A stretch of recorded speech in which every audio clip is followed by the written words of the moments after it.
She live. We ride.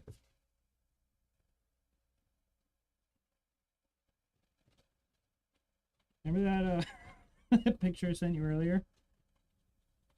Yeah. About liking. Shut up. That one was funny.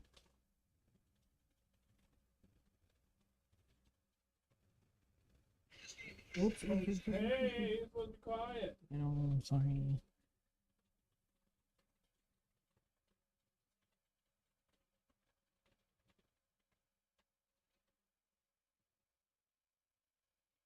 Taggy, baby. Yo! Hey, come on. Fishing channel. Welcome. Chris, welcome. Pure fishy. Yeah, I know. Tell you, we had a great Sunday. It was sick. It was absolutely insane. We will get to that though. Post, damn it. Oh, I bought new lenses for my glasses, by the way. They came in finally. Nice. Not finally. I just didn't get them until yesterday. Ooh, fancy. Deep water, prism polarized. Yeah.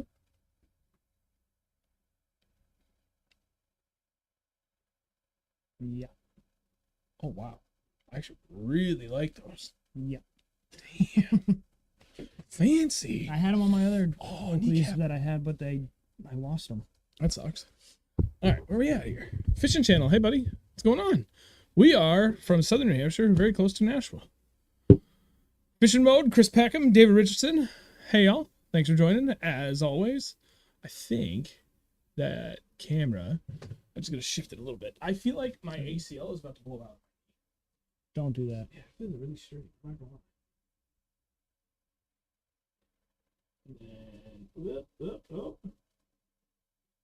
That's better. I had it biased a little bit and twisted, but now we're good. Dude, what the hell?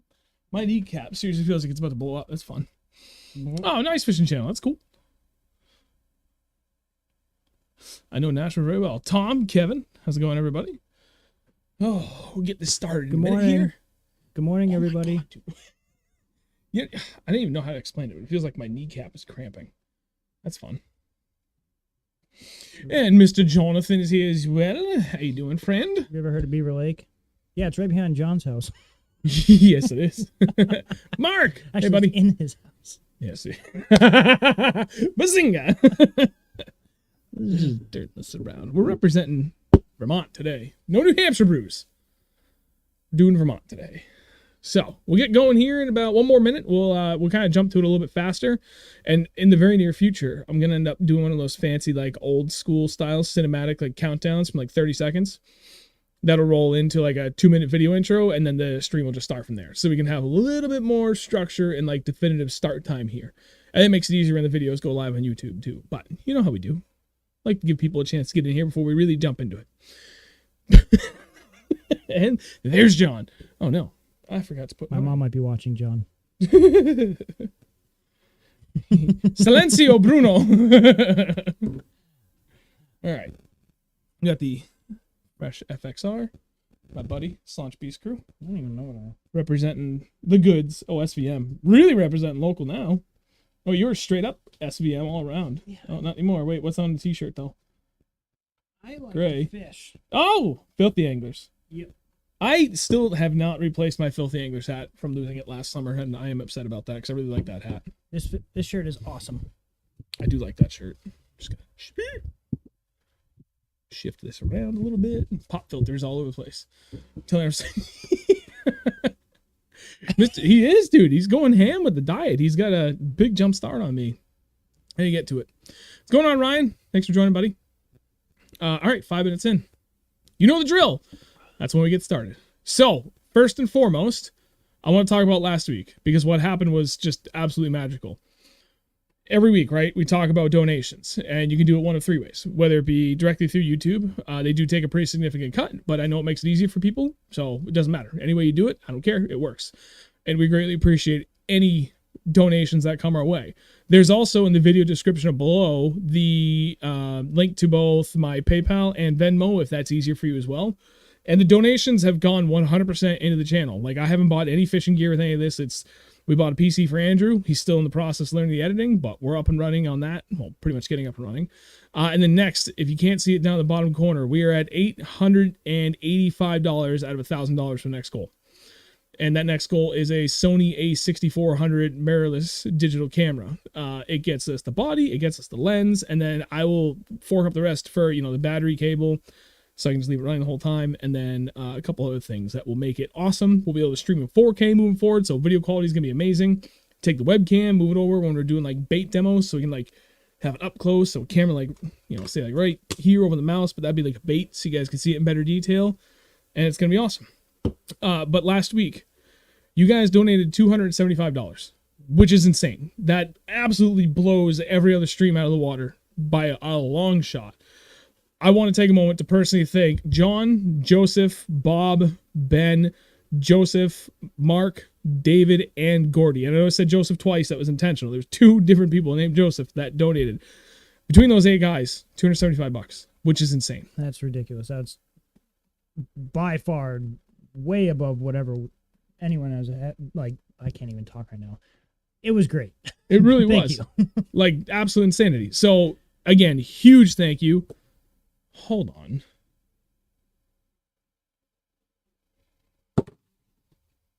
What? John. All right. I hate you so much. I let you make jokes about my mom. Maybe that's what he's paying for. All right. Better be. Jesus Christ, John. You're a champ, man. Thank you so much. All right. So we just hit our goal. John, Big John's Bass in the chat, just donated $115, and that covers that we just hit our goal. So now we get to buy the camera, and I will order that tonight, and I'll have it set up for next week's stream. Sick. Well, now I got to order, I think, dude, there's $140 for the battery eliminator cable for the Sony. Jesus. Oh, yeah, it ain't cheap. And then a nice aluminum cage, to help with heat dissipation and everything, with like $50 or whatever. But we'll like a box of tinfoil is like $3, right? Yeah, but the cage also allows you to add like another monitor mount, like a little handle, like it's, and added security. If you drop it, it's gonna hit the cage first. But holy shit, John, thank you. We hit our goal. Thank you, sir. We've hit 2 massive goals with this stream, and this is only the 31st episode, which is absolute insanity to me.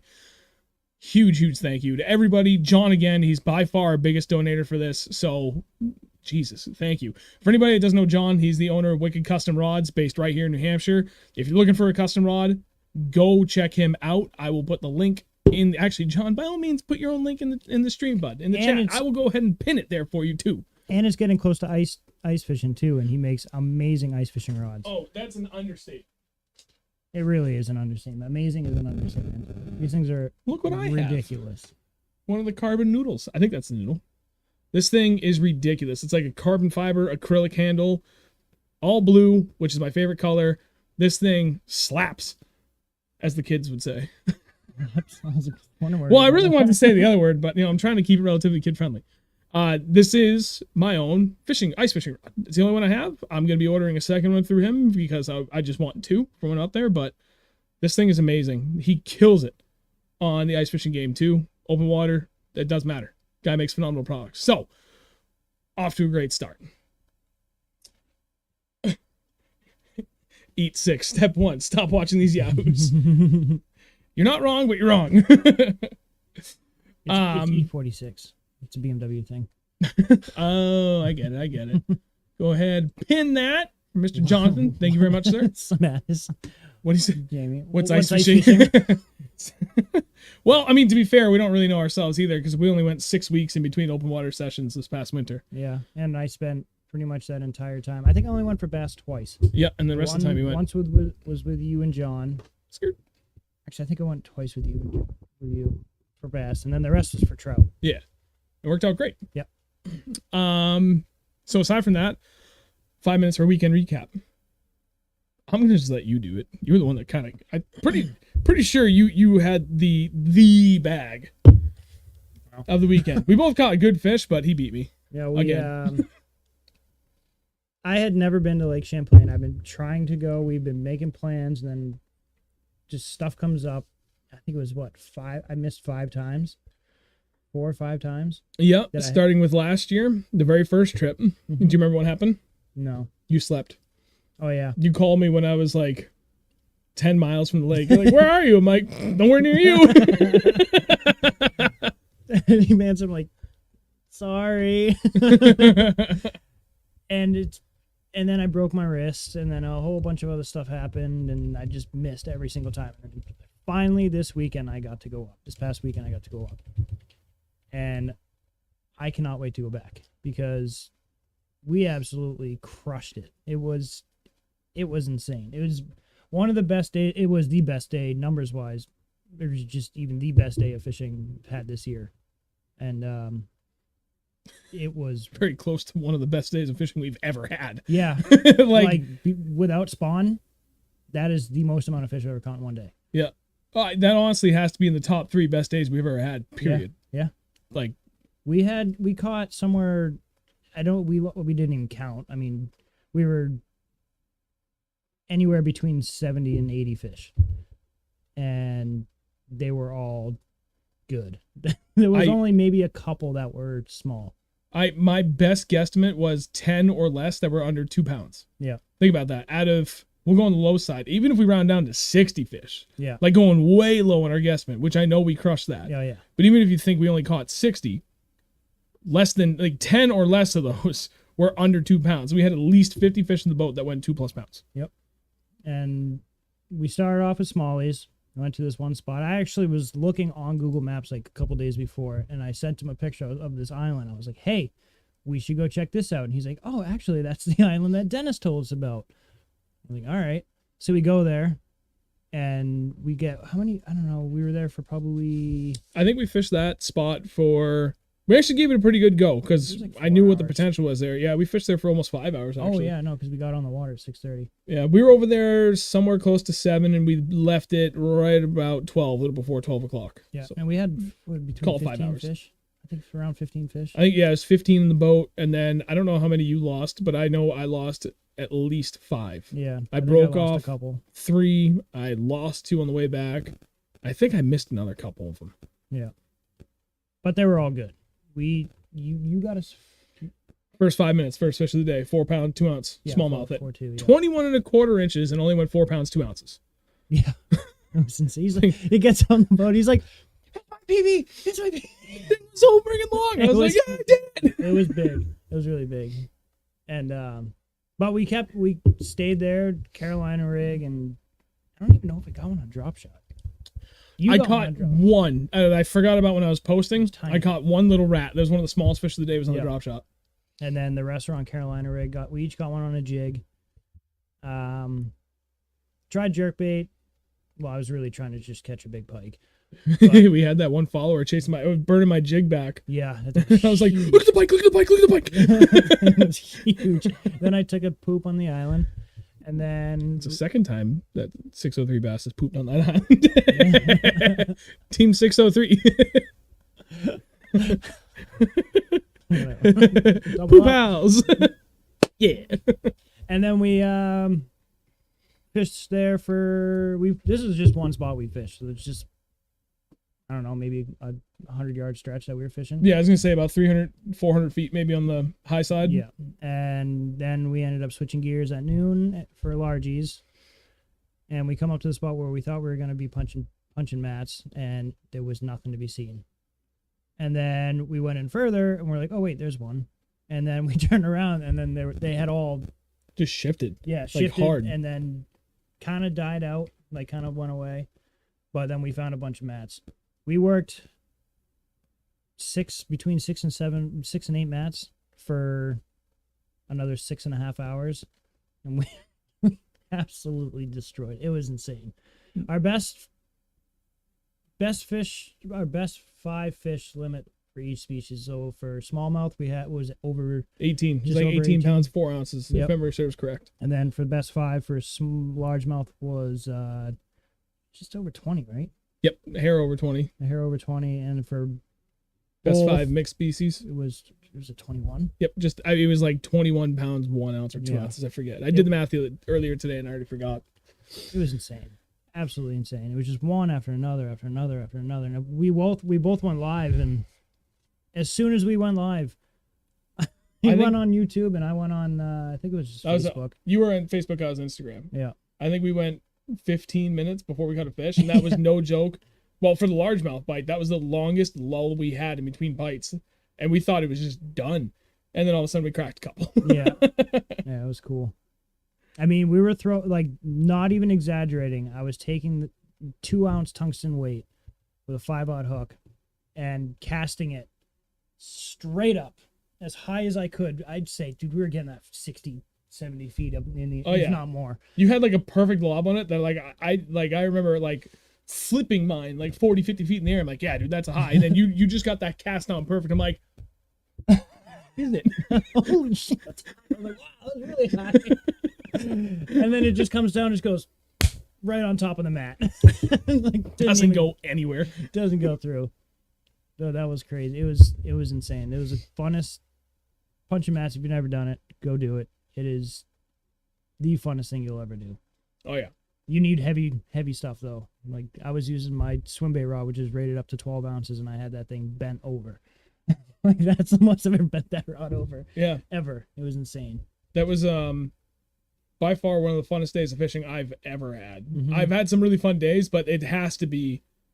No, it is. Like it's absolutely without a shadow of a doubt in the top 3 best days of fishing I've ever had in my life. The only other 2 days that I would say still beat it. One was on Newfound Lake with my buddy Rafter. 5 years ago now? Maybe it was 4 or 5 years ago, somewhere in there. And actually, there's a video on it. I think I titled like "Best Day of Smallmouth Fishing Ever" or something like that. And we had 5 smallmouth that went 21.5 pounds or something like that, and it was just silly. But we caught, and this was pre-spawn, so water was still only like 53 or 54 degrees, and the wind was ripping so hard. It was blowing 35 miles an hour to the northwest, which that lake lies northwest to southeast. And I had a 412. I had, like, it was stupid. We had 65 fish between the two of us over the course of like 10 hours. And the vast majority of them were 3+ pounds. All smallmouth, all fast moving baits. That was stupid. And then I would put the best day of fishing I've ever had was last year, the Vermont Brownie Factory. Yep. We had 23+ pounds. Yeah. Was it 23 or 22? I think it was 23. It was 23 3/4. Yeah. We were trying to get to 25 smallies. pounds. We couldn't do it. Couldn't get it. We ran out of time. Yeah. Yeah, Sir Altitude, 2-ounce tungsten weights. Like, to put in perspective how thick those grass mats were, if, like Andrew said, throwing it literally 60 to 80 feet straight vertical and having it fall perfectly, and it still would not punch through the grass mats. That's how thick it was. Mm-hmm. And we were literally just like the boat was pushed up against one of the mats, and I just took my rod, just shoved it straight down and released the bail. It's like, come on, go through, and it wouldn't go through. I couldn't get it off. Couldn't get it down. He had 2 fish that he couldn't get out of the mats either. We had to go in. I could bury the boat in there and like hand pull out like little bit by little bit the vegetation until we could free up the fish to get it out. Like that was some serious stuff. Yeah, one was a 4.6. Yeah, that was nuts. So, yeah, that's the weekend recap in a nutshell. It's one of those rare days where like, and this is really important. Like out of all the weekend recaps we've done, this really ties in really well to the conversation at hand for tonight, right? The topic, how to become a better angler. It was one of those rare days where all like the talking and planning and like kind of just scheming we did leading up to it, that led us to be like, okay, I'm going to tie on this series of baits, but this is number 1 and number 2 to start the day with. Number 1 was it. Yep. Number 1 spot was it. Number 2 spot with number 1, which was number 2 for the day. But you know what I mean? Like that, literally everything that we did was the right decision for the right place with the right color, the right technique, presentation. Like literally everything was dead nuts right. We didn't make a single damn adjustment all day. Nope. We literally got there, we're just like, yeah, I'll tie that on. Yeah. And then we just went for it, and it just worked. Everything worked. Yep. We We did try something a little different. Like when the smallmouth bite started to die down after the sun came out, we're like, okay, well, we'll try and shift out and go for smallies. Continue with the smallmouth with the drop shot. I think I threw a Ned rig around a little bit. We tried, Andrew tried jerkbait. I tried a little bit of square bill action. And we only did that for like maybe half an hour. Yeah, maybe. And we were like, nope, let's just go back to that same spot and see if it reloaded. And it did. We caught, like, I think 2 more, 1 each. Mm-hmm. And then at that point, I looked at the clock. I'm like, dude, if we're going to go for that largemouth bite, we should go now. Because if it pans out, we're going to have a hell of a day. But if it doesn't, we have plenty of time to go, run way up north end. Like, we could have gone up to Missisquoi Bay. It would have been a run, but it would have been doable and still giving us like 3 or 4 hours to fish before I had to make the ride back down. But it just panned out. Literally first spot of the day, panned out perfect for smallmouth. And I had Carolina rig tied on with a rage craw in that green and orange and just cracked him. Mm-hmm. Like less than 5 minutes for that 4-pounder, and then like 3 minutes after that, I had it at 3.5. Yep. Then you picked up the Carolina rig, and like 3 minutes later, you had 3 3/4, and then right behind that, a 3 3/4. Yep. Just stupid. It was perfect. And then same thing with the mats. We got in the right spot, and it took us a minute to figure out which mats were better than others, but it worked out. So, yeah. Oh, and the freaking bowfins. Oh, dude, this thing. We're like kind of, the boat was kind of backed up almost like towards the mat, and I go to the back of the boat and I look down. I'm like, oh shit. That's a big fish. What is that thing? I thought it was a bass. I thought it was like an 8-pound bass. I didn't know what the hell it was. And then I look at it and I see like the back fin doing this thing in the water. I'm like, oh wait, that's a bowfin. That thing's cool looking. Yeah. And he's like, oh wait, gimme. Toss a jig in front of him. I caught one the last time I was up there, back in May with my buddy Dennis and Kristen, and Bill. Kristen's wife was with us, and it was where the hell were we? I don't want to say. I'm trying not to. I'm trying to be careful with spots. I don't want to give anything away. I was up in a shallow area, and I was having a great day. Of course, pitching a jig, the outside edges of shallow grass, or working a chatterbait out like over sparse grass, like within like 200 feet of that edge of the vegetation. They were just pre-spawned like crazy. They were stacked, and all of a sudden I see this giant bowfin come out of the weeds when I was working a jig, and I was like, "Oh, what the hell is that? Oh, it's bowfin, sick!" I flipped my jig in front of it, and it was the weirdest thing seeing this like snake-like fish nose down on it and just popped it. And I dropped the hammer on the thing. And, those things are gnarly. dude, that thing gave me a run for my money. That was great. Those things fight really. If you ever want to fight a hard fighting fish, those things are nuts. I caught one up in the St. Lawrence River and I didn't know what the hell it was. That was on the chatterbait too, wasn't it? Yeah. Yeah. Yep. That was cool. So Dylan, you're welcome. Souhegan Valley Motorsports, thanks for joining. I forget who runs it. Is it Aaron or is it Chris? That's Adam. Adam, sorry. I think that's got to be Adam. He's and talking yes, about beer. Focal banger. I got to stop drinking beer so I get back on my diet, and I'm pretty sure I got some sort of gluten intolerance thing going on, but how do you not buy Focal Banger when you're in Vermont, especially when it's fresh brewed? Like, you have to. And I don't regret it one bit. It's friggin' delicious. As far as like straight, canned, like at this point shelf beer goes, it's pretty damn good. It's not bad. I saw Jason. Vermont Brownie Factory's heating up. I know. My buddy's been out there. He's been fucking cracking some giants. Mm-hmm. But let's get into it. Let's get into the enjoy now, pay later. Yeah, he knows. All right, let's get into the heart of what this topic is about tonight. There's like 6 kind of main topics that I really want to be able to cover that really kind of encompasses what I think makes a better angler. And a lot of that has been through just like tried and true practice on the water. It's not just something I pull out of my ass when I'm thinking about, topics of the week. This is something like I usually don't think about what we're doing for the stream until about 2 days ahead of time. And then we don't even we don't practice this. We're just literally this is just all ad lib. He says, "Oh, this is what we're doing," or we come up with what we're going to be doing, like the topic for the night or whatever. And I come over here 15 minutes before, and we sit down and we just start talking. Pretty much. But I mean, that should be a testament to the amount of confidence we have in what we say. And I don't know. I mean, I guess you have to be a special kind of person to be able to kind of ad lib this by bullshitting your way through, right? But we're not BSing. Like, this is everything we talk about. This is all real shit, man. Like, this is all the stuff that we have put years and years and years of effort into to get to the point of where we're at now. And every show has been pretty kind of like broad to an extent, like, kind of a specific topic, but then broad how we cover it. Some of them we drill down into, and a lot of it has been pointers that all in and of themselves would lead you to become a better angler in some way, shape, or form. Or at least if you're here to watch us and be entertained, I hope we're at least succeeding at that. But we've never actually specifically covered like the specific nuances of what we feel helps make someone a better angler. Like, what does that take when you're just trying to go beyond like, I'm going out and fishing, to I want to figure them out. I don't care where I go. I don't care what time of the year it is, what time of the day. Like, I want to go out there and I want to catch fish. I want to be successful every goddamn time I go out, from ice out to ice in. Mm-hmm. That's me. Yep. I know that's me to a T. Like, that's what I've always been trying to get done. Yep. So, but that's the thing. We never really talked about like, okay, well, what encompasses that? Sorry, I punched the mic.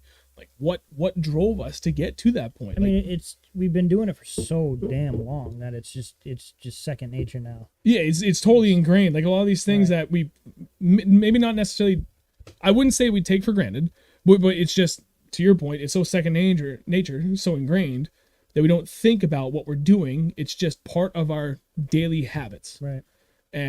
But that's, to me, why we are so successful. Why we can go out literally anywhere we've been, ice out to ice in, we put fish in the boat. Mm-hmm. And more often than not, we put good fish in the boat. So, like, at this point, I feel like kind of our resume, which I guess would be the videos and everything you see on Instagram and shit, like, none of this is fake. We don't need to fake any of this shit. It's not like we're getting paid for it, per se, other than what you guys do for the donations. But, like, we've got a backlog of proof to back everything that we say. Mm-hmm. So that's like, and there's video proof. big time video proof. So it's like, I don't know, like, now I want to take it to that next level of paying it forward from the both of us and really explain in greater detail like what it is we do, what we've done over the years, how we've refined our techniques and methods, what's our rationale behind everything that we still use even to this day, that helps us kind of figure out the lake on the fly or ahead of time and just find success in the water. Yeah. So point number, well, actually, sorry, let me get to the chat first. So the other thing is, I want to make sure if you guys have questions, I want to fold them in as we're talking. So please do not be bashful. If you have something that you want to ask about while we're on it, I will absolutely fold it in, and I'm going to keep it much more, I guess, in time with the pace of the conversation. So please have at it as we're going along. Brendan, I greatly appreciate that. And Carl, thank you for joining the stream. Sir Altitude, yes. Many, many, many great, good brews in Vermont. There's tons of amazing breweries up there. Dylan, what are spider jigs? Jason's absolutely right. Spider jig is awesome. That is one of the most versatile jigs you can throw. Largemouth, smallmouth, ice out, ice in, middle of the summer, doesn't matter. Just slays. Jake, no, we did not try the Citizens on the Champlain. There's too many toothy big critters there, and they're big. You thought about it. What? Throwing your Citizen. No. I know. Yeah. And I told her, I was like, don't do it. I was like, I don't do it. Forgot about pike. I don't You would have lost that thing in a heartbeat. I know. First cast. Yes, pike love him. That's why we didn't do it. Yeah. And we don't have any steel leader of any kind. No. So, all right. Caught up on chat. Let's dive in. Of the 6 overall arcing points for this, number 1, and I'm putting these really kind of in order, at least for the first 3, for what I feel are most important. Number 1, and will always be number 1, time on the water. There is no substitute for your time on the water. If you want to become a better angler, you have to put your ass out there on the water. I don't care if it's in a john boat or a kayak. Or even just banging from the shore. Right. I was doing that for years until I finally got my first john boat. And I was still putting big fish on shore. Big time. You can still do it. You just got to work a little harder because you can't get out to the deeper water when it's super cold. Right. There is no substitute for time on the water. You can go and read every article written. You can watch every video ever created. But if you can't go out there and practice it, it doesn't really mean much at the end of the day. Certainly helps to give you a head start as to what you would likely want to be targeting, right? It's a good jump off point. And the more you know, the more honed in and dialed in that jump off point becomes for you. But you still have to go out there and put it into practice. Because every day, and I say this every time I talk to anybody about why I love bass fishing, every day is a chess match. And every day the rules change. It's a complex thing. Okay, it's middle of summer. They should be doing any one of these 10 things. Yeah, but there's so many nuances that have, so many different factors that come into play that you can't possibly unravel that without time on the water. And it takes like a couple of years, or at least for, fishing 1 to 2 times a week, like I have been for the last 9 years. It takes a couple of years, or maybe it takes 1 year if you're, you don't have kids, you got a ton of free time, you got a boat, and you just go out and fish as much as you want. Like, that's how I was before I had kids. I was fishing 4 days a week. I go out every Saturday or Sunday, but it was almost primarily Saturdays. And I was fishing 2 to 3 days a week after work. Yeah. Like, I had my boat with me more often than not when I was going to work, and I was just out there, and I was consuming everything that I could. But I was going out there, like I would, like on my lunch breaks, so like my morning and afternoon breaks, my lunch breaks, I was doing nothing but watching videos. And really, for me, because I'm a bookworm, I was reading everything that I could get my hands on. Like when I was learning shaky heads, I can't even tell you how many dozens of different friggin' just blogs and like professional articles and professional videos and like regular, people like us kind of videos on YouTube, all on shaky heads. And broad aspects, like specific to the time of the year that I'm doing it, like different regions of the country. Like, dude, I consumed everything I could, and then I went out and busted my ass with it for 2 weeks and just tried to do everything I could to hone that in. That's what it comes down to. Yeah, you really got to just work out what you want to get out of it. You can't just go like, I always talk about throwing jigs.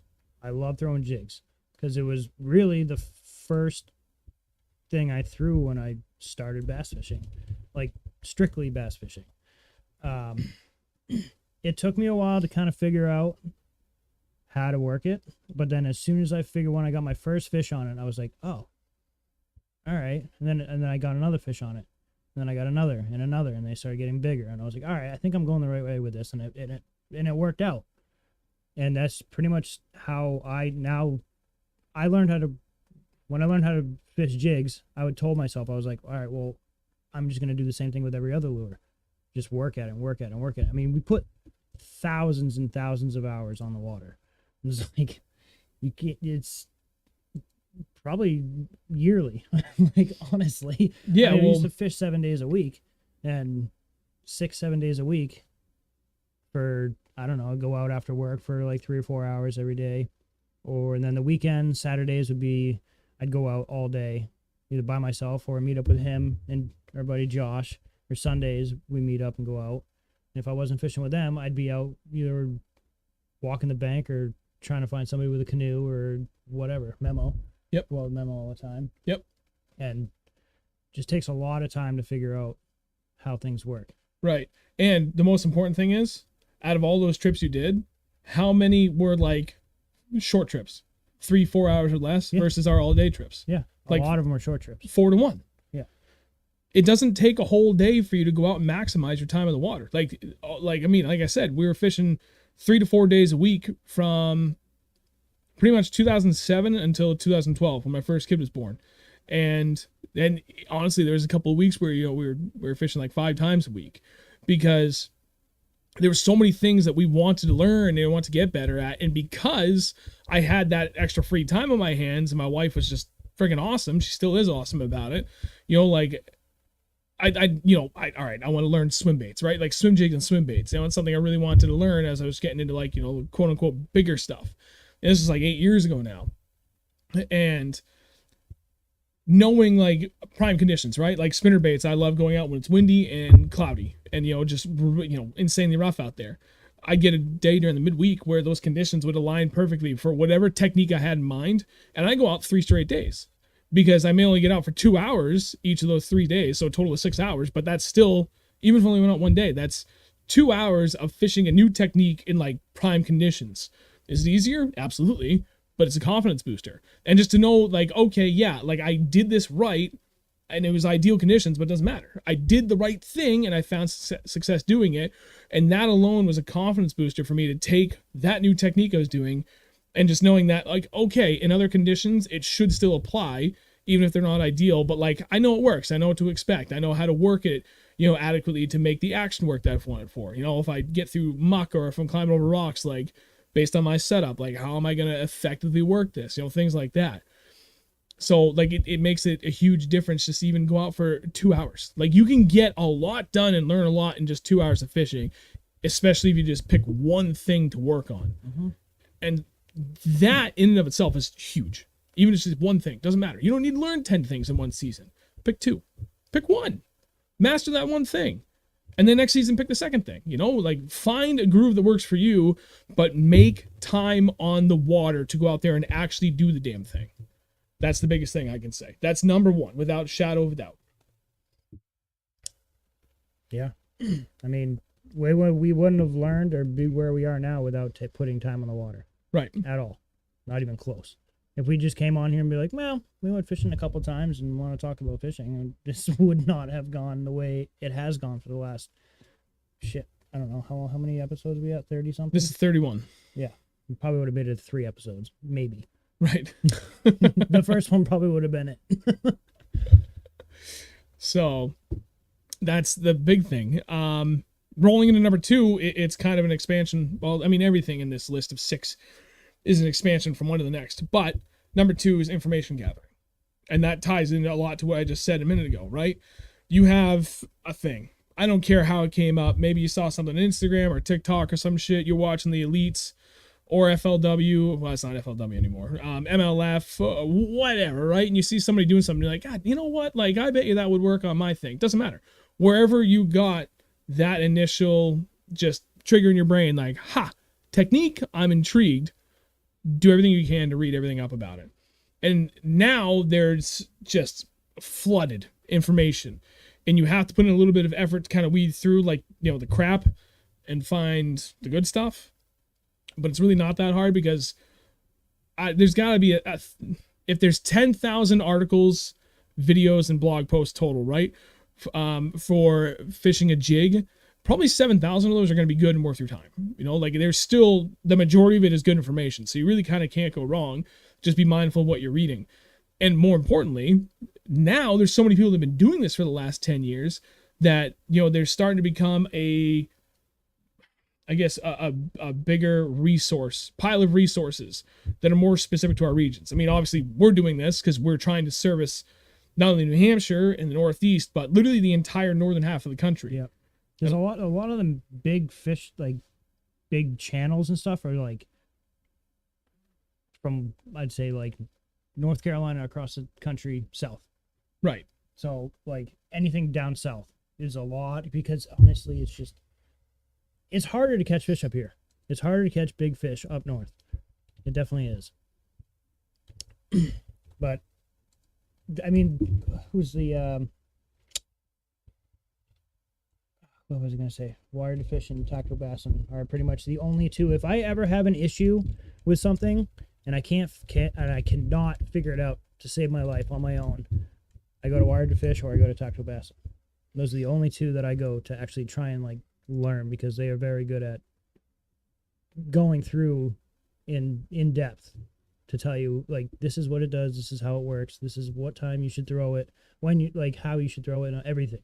Yep. And they're very good at that. They're really good. That's one of the things that, you know, especially like real life application, right? Like the difference between a good boss and a bad boss is one that can explain things in a variety of ways that can make anybody understand it. Wired to Fish is really good for that on a more condensed version. And Tactical Bass, and to me, and along Fish in the Moment is another great channel. Those are like some of the best guys that you can get that like can do that in a really long form fashion and really elaborate on things. You know, it's not just like, here's one point and then here's the next one point, here's the next one point. Here's one point, and I'm going to elaborate on that from, you know, 1A, B, C, and D. And then I'll go on to point 2 and A, B, C, and D. You know what I mean? Like they give you something and then they really expand on it and they explain it in such a way that it's easy to understand. That's why those guys are so good. Yeah. And so successful at what they do. Mm-hmm. They're absolutely some of the best avenues of information you can get out there. Mm-hmm. For sure. Honestly, I wouldn't go looking at just a bunch of random YouTube videos. Go check them out. Yep. It's a great starting point. And then from there, you can kind of expand from out there. But those are like some of your, again, best starting points for, you know, where you want to jump off from. There was another point I wanted to make on information gathering. Oh, it goes beyond just the articles and the videos and everything too. There's so much other literature out there that a lot of people, I feel like, just aren't putting the time into. And a lot of that is available through your local and state resources. Maps, depth maps, or bathymetry, whatever it's called. A lot of states, Bathy maps have at least, hang on, I got sneezed. Bless you. I always come in threes One more here, so yeah, no, 2 more. Bless you. One more time. Oh, actually, no. Wow, I think I only went for 2. That's random. Just pretend I want to say it one more time. Bless you. Thank you. Achoo. There it is. I gotta do the dad sneeze. Achoo! There's nothing better than a good old dad sneeze. When you get a white head and bloody nose. Make all the kids jump, the dog run away down the hall, tail between his legs. What the hell was that? That's just old dad sneezing again.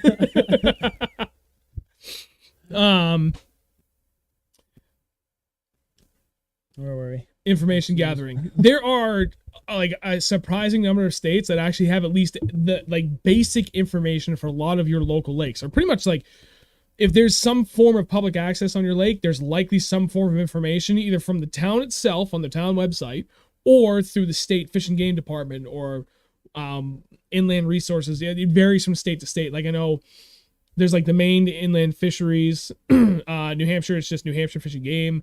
Massachusetts, something different. It kind of varies. Like Pretty sure Vermont uses Navionics. probably, I think they do. yep. But they have depth maps. They usually show you where boat launches are located, or if it's a canoe launch, or if it's walk-in. Is it electric only? Is it, outboard friendly, but there's a speed limit? It has either incredibly detailed depth maps or at least a general overview, right? They kind of know like roughly, okay, yeah, here's your max depth, here's your average depth. Here's, the majority of the bait fish in here and like the primary predatory fish and so on and so forth. Like that should be your starting point more than anything, because you kind of really can't know what it is you want to target until you know where you're going. So that for me has always been my jump off point. And then from there, I kind of dive into like, okay, well, I want to work on this or I want to work on that. And then I'll start looking at that information. Those are the big things. And then if you're lucky, there's some other states like New Hampshire. We were extremely fortunate. We have the Clark's Fishing Guide, which has been out since like the 70s.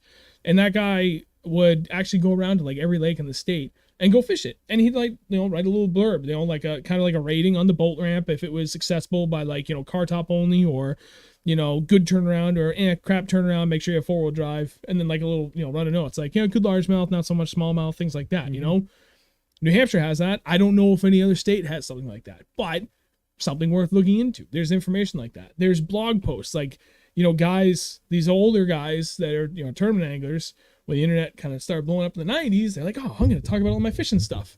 And then like right around 99, all that stopped because these guys were like, shit, everybody's reading this. Shut up. But that stuff lives forever. So, there's things to that. Information gathering is second only to time in the water. They really kind of go hand in hand. You found it. I found it. Nice. He literally has the same one as me. That'll be on next week's stream. There's actually a little sidestep here. 2 new sponsors lined up on the channel. One is official. It's already happened. And I'm very excited about it. And it would be a little bit surprising. And then the second one is not official yet because I have some haggling to do. See if I can't sweeten the deal because I think we're worth it. Do I know this? So when I sent you, you didn't read the chat between you, me, and John When? last night. Would have been first thing this morning. No. Little screenshot. Yeah, you take a look at that because you're gonna be amped. It's a good one. It's no offense to any of my other sponsors because they're all amazing, but this is like a big deal that I landed this. So more on that next week. Was it after the picture I sent? Yeah, you Or literally sent before? it like right on the heels of it, and I was like, I don't even think you read what I sent him. But yeah, that's it. So number 1, time on the water. Number 2, information gathering, and then we'll take a quick break there so we can go back to the chat because I'm missing a ton of stuff here. Oh yeah, up top, buddy. Up top. That's sweet. That's like I almost bought one the other day, by the way. really good thing you didn't. I know. But I cool. So Brendan said, best way to learn a new lure technique is to literally load no more than 3 rods in the front deck. For example, I've shifted away from jigs and spinnerbaits and started throwing them again. That's an excellent point. I know plenty of guys that do that. Like, I know plenty of guys that told me to do it with the jerkbait, and I couldn't do it because it bothered me. I had to bring at least one rod I had confidence in. But, like that, it depends on what you want to do. That, like, if you can maintain that, like, I don't care if I got my ass kicked today, I am committing to this, ride or die, then do it. but don't make yourself have a bad day. Like, come all pissed off. Like, I wasted my time. I didn't do anything. I didn't gain any confidence in it. I caught nothing. If I brought a jig, I probably would have slammed him. Bring that jig. Make sure you at least have a fun day, regardless of what you're trying to do. Yep. Push yourself, but don't make it miserable. Big John, no, we did not win our tournament a couple weekends ago. Which one? He's joking. The Jersey Oh, comment. you're such a... Yeah, see, Illinois Yakin, which he just said, I gotta admit, the Illinois DNR does an insanely good job with information, especially surveys and boat regs. Nice. There you go. Jason, 603 relates story. Wore my sweatshirt today, fishing from shore. 2 guys in a bait came over to talk to me because I had the sweatshirt on. Nice. No kidding. Cool. That's pretty awesome. That's crazy. All right. Jason, info gathering. Fish with and competitively against fishermen better than you and pay attention. I'm going to disagree to an extent. I don't pay attention about anything. So I'm going to do this. Yeah, and I feel like that's better for you in the long run. Fishing in competition, tournament fishing in general, it's right? info overload at that point.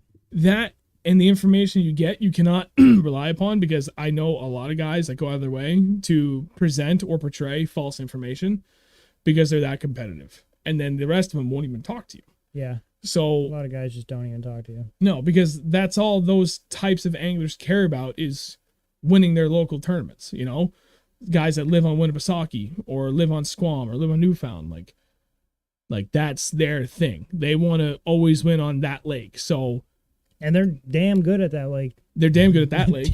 Hell yeah. At that lake. That's a separate topic I'd like to cover one night. Actually. You know what? We can talk. I just want you to whisper in my ear. No. I'm not going there. That's actually that can be a bonus number 7. Like the difference, like something I want to talk about, and this is actually the perfect conversation to bring it up. But like, my opinion, more importantly, I'm gonna reiterate this. My opinion, bonus point number 7, the difference between like what I think makes a good angler, and a little hint, little teaser towards that for the end of it. This is going to be a very opinionated topic. Attitude? Not only attitude, Towards but other anglers? where you fish. If you're constantly winning tournaments, and this is by no means specific to anybody local, I dead honest, absolutely dead honest, this applies to literally everywhere in the country. This is not specific to anybody or any specific lake.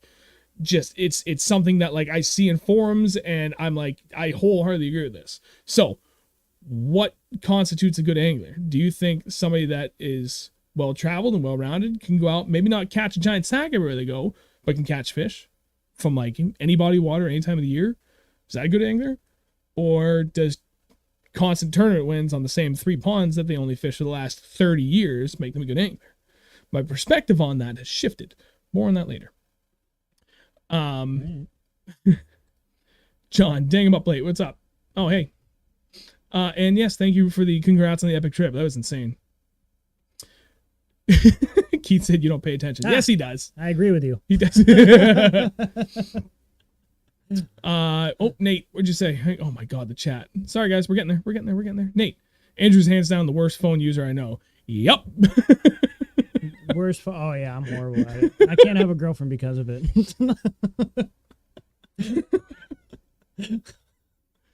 Guggen Slayer, 14-foot cranks are on fire in Wakefield area. Oh yeah, dude, I believe it. I tried that where we were a week and a half ago. Not this past weekend, the weekend before. New place we had never fished before, up in Vermont. And I tried a 14-foot diving perch pattern crankbait because we were hammering fish in deep grass that topped out at about like 18 feet. And the perch were stacked up in there. Andrew caught a monster perch, like 13 inches, something like that. With Robbie. Oh yeah, that was cool. That Yeah. was huge. That was monster. SNH Angler, I actually came with a question today. One of the next things I'm looking into is basic electronics. What imaging is most effective to start with and why? Humminbird Helix 7 Nutshell version. or Use the parentheses. or a Lowrance HDS 7. It gives you the capability to expand on it if you want to get into something a little bit more fancy for what you can attach to it, for like different transducers and things, and also interlink if you go with multiple ones. and you're not shooting yourself in the foot with too small of a screen size.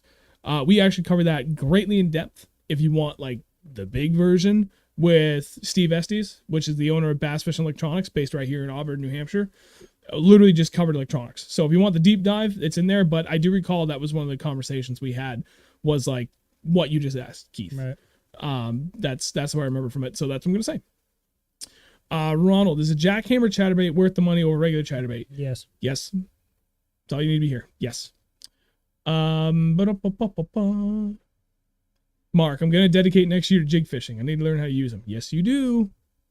Absolutely. Free time's limited. Sit and watch videos, otherwise I binge them. Yeah, dude, I hear that, Keith. I absolutely hear that. Mm-hmm. Sir Altitude, my perspective has shifted since I have friends that are such great multi-species anglers in multi-species or in multi-states too. It's hard to keep up. Yeah, I hear that. But like live by those guys. Learn from them. Just soak in all that information, man. It's going to help you out big time.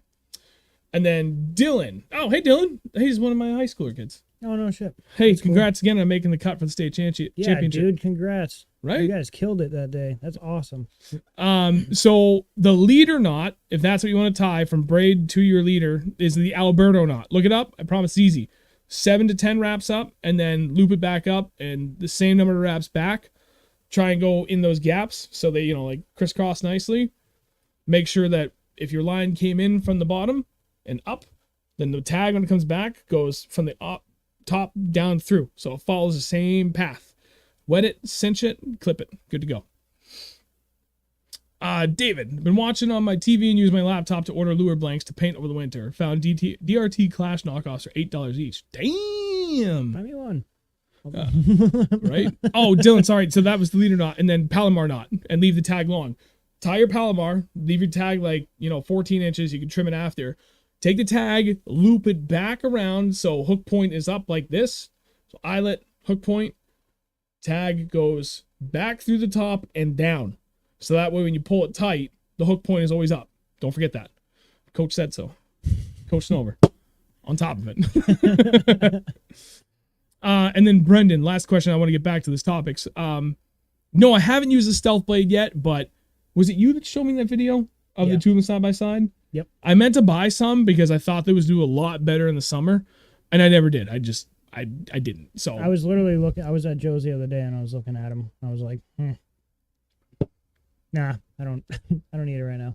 I'm not gonna buy that right now because I was actually there buying A-rigs. Right. I had already had, I don't know, $60 in A-rigs in my hand. I'm like, yeah, too much. We're gonna do those again. Yeah. Mr. Martin, one of our previous guests, sent me a text. All right, back to the chat for a second here because it's blowing up again. Nathan, what's up, boys? Love the show. Rep the 603 Bass merch in the water this past Saturday. Had the best day of the year. Oh yeah. Fuck yeah, buddy. Thank you. This year trying to master drop shot, looking for techniques to get more bites. You ready for this? It's gonna be a mind blower. What have we been doing lately that's been killing it with a drop shot? Dead sticking it. Bingo. Don't move it. Drop it down. Don't move it. Hey, Dylan, you still in the chat? What was working when we were doing the drop shot for your state championship qualifying tournament? I heard you were dead sticking it. He was dead sticking it. More importantly, you know what? I'm going to pat myself on the back for a second here. And I want to, if I could, Dylan, I'm giving you and Spencer a virtual pat on the back. Those kids, those young gentlemen, I don't want to talk down, I'm not talking down. I don't want to say kids. They're not kids. These young gentlemen. Those kids. Went out and caught a limit of smallmouth from 50 feet of water. Yep. On a drop shot. Freaking awesome. You know how long it took us to get the confidence to go out to 50 feet of water to do that? Only, what was it? 2 years ago? We finally did it? 2 years. Maybe 3 years ago? Yeah. So our whole lives up until 3 years ago, we saw 35 feet. We're like, yep, nope, there's nothing else below that. It doesn't even exist. The lake ends at 35 feet. Yep. Just plateaus. Yep. Straight across. Now we're 65? Ain't nothing. I want to go for 80. We could. I know I do. I really want to do it. 1 ounce weights. Yep. Bye. See you in 5 minutes. I'm running out of line here. I'm not even joking. Dead stick it, dude. I cannot tell you how often that works more than sitting there and twitch, pause, twitch, or just, shaking the hell out of it. Dude, just pick up the drop shot so it's not quite taut against your weight. Go to like taut and then lower your rod tip like an inch. So you still have tension on your line to feel even the slightest bite, but you don't want to be moving the bait. You want it just to hang there and just don't move the bait. Mm-hmm. You gotta wait like 15 seconds sometimes, but they will bite it. If you're video game fishing, you see them on the sonar. If you're watching them come up to the bait and come back down, you've got everything right, in my opinion. Especially if they stay there and they're just standing there looking at it. Dead stick it. Hold her steady and wait. Be patient. You're going to be rewarded. Yep. All right. What? No, Keith, we're using the A-rigs in Vermont. We set them up to be Vermont legal. Carl, what's your shaky head setup and what size heads do you generally use? You go first. Jason, I've lost 2 in a day. I didn't see that, Jason. That sucks. That really sucks. Yes, Will. If you do shake it 3 times, you are playing with yourself. So the shaky head question? Yeah. What size heads do you usually use? Yeah, in general. What size heads do you generally use, and what's your setup? I like going with. I mean, personally, I like something a little heavier so I can feel it better. But with shaky head, you can go for like, quarter to 3/8 really. It's probably, I'm guessing. I'm going to surprise you. I go 3/16. That's my go-to. 3/16 from a VMC. Jesus. With, I think it's got a 4/0 hook, and it's actually pretty stout too. And what the hell is it? Either the 6-inch robo worm or like a 5-inch reaction innovations flirt worm. I like the robo worm. Zoom like finesse worm 5-inch. Like those are my go-tos. 3/16, and like that's it. Like I've tried heavier stuff and it works great, but like the most consistent one I've had is that 3/16, and I think it's the VMC Ike shaky head that I have a ton of, and they work great. I love them. I pretty much if I'm gonna throw shaky head, I will throw either a ribbon tail worm or I'll throw a robo worm. Mm-hmm. And they're awesome. Don't overlook the creature baits. Anyway, moving on. You're right. Correct. So if you missed it, tough luck. Got a line for swim bait in the mail. Ever use one? No, I have not yet. And then Nate, I do remember that. Snapping turtle. That's why I didn't throw the Citizens up on Champlain. I was afraid of pike. I forget how much that Citizen was. Was it the 7-inch? Well, it was an expensive swim bait, and it bit the tail right off. No, it bit it right in half. Yeah. He came back. He was like, snapping turtle. He takes off, throws another one. I'm like, what do you mean? We're over here like pouring one out. And he's just like, yep, another $1, another day. What's that, a kid? That's an expensive freaking lure. Yeah, the 7.5-inch battle shot. Yeah, that ain't a cheap one either. Ugh. And Jerry, you don't know what heavy is. Try 2.5-ounce flip weights. Jerry, by the way, Jerry Brusso is an absolute hammer of an angler. He used to live here in New Hampshire. Really? Now he lives down, basically, down in Florida. I'll see. Like, you don't used to be a hammer. Always has been, always will be a hammer. Let me rephrase that. I looked up to him like crazy when I was a kid because they used to do the fishing derbies here in town, right? They still do them. Yeah. And I remember he used to bring his bass boat down there, and I remember. Oh, that was his? Yeah. And I remember watching him once, and I think it was like 9 or 10. It was one of the first couple of years we lived down there. And I went to school with his oldest son, Matt. And I remember watching him stand up on the front deck of his boat, flipping a jig to a coffee cup on the picnic table. Like the little, like. I remember that. 12-ounce foam coffee cup. And like hitting it. And then he's like, dang. And he put it in it, and he'd hit it and put it in it. And I was like, I need to do that. Yep. I need to be at that level.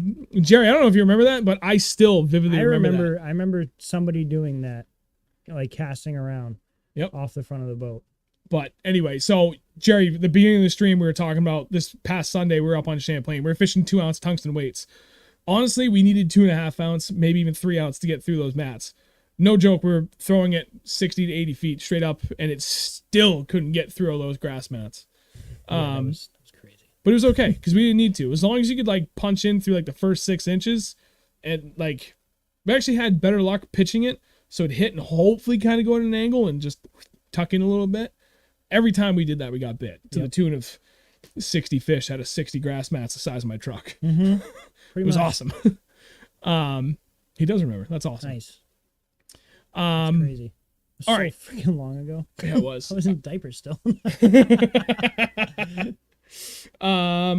So all right, we've covered. Shut the 1 through 6. Roland and I have gone up to 3.5 ounce. That's insane. Oh yeah, by the way, Jerry fishes with Roland Martin all the time. Really? Yeah, they're like good buddies. Tell them about us. They have a channel together. Really? Yeah. Jerry's up on the YouTubes. That's awesome. 3.5 ounce. I don't even want to know what that costs, Jerry. I like retail value on that because I searched high and low for what I was thinking would be a reasonable price, and unfortunately none of my sponsors 3.5? have 2 ounce or heavier. They have 1.5 ounce. It's the heaviest I can get from Beast Coast, my main sponsor. So I had to find 2 ounce weight somewhere, and I think I actually think they were $10.50 each. Was the cheapest I could find at a 2 ounce tungsten weight. Maybe it was $8.50. I forget. It wasn't cheap, and someone had to break one off. Who's that? All right, back on track. So of the 6 things, right, for what we feel helping become better angler. Number 1, time on the water. Number 2, information gathering. Number 3, like online community learning. I actually have a couple of what I would consider like exceptionally great friends that I met online. What are you laughing at? Better than drop. Shut up, John. 3 times. I'm never gonna live that down, and rightfully so. I don't deserve to live that down. Anyway, back on track. Point number 3, online community learning. There are like tons of amazing communities, whether it be, forums. Like I met a lot of people that I'm still friends with back in 2009 from Bass Boat Central. Great forum. Reddit, the bass fishing subreddit of all places. One of my great friends, Travis, who now lives in California, unfortunately. I met him through Reddit of all friggin' places. DJ. I met, how did I meet DJ? Somewhere. Oh, Instagram. Like, yeah, I saw him on Instagram first. I was like, who is this kid? Catches big fish. Yeah.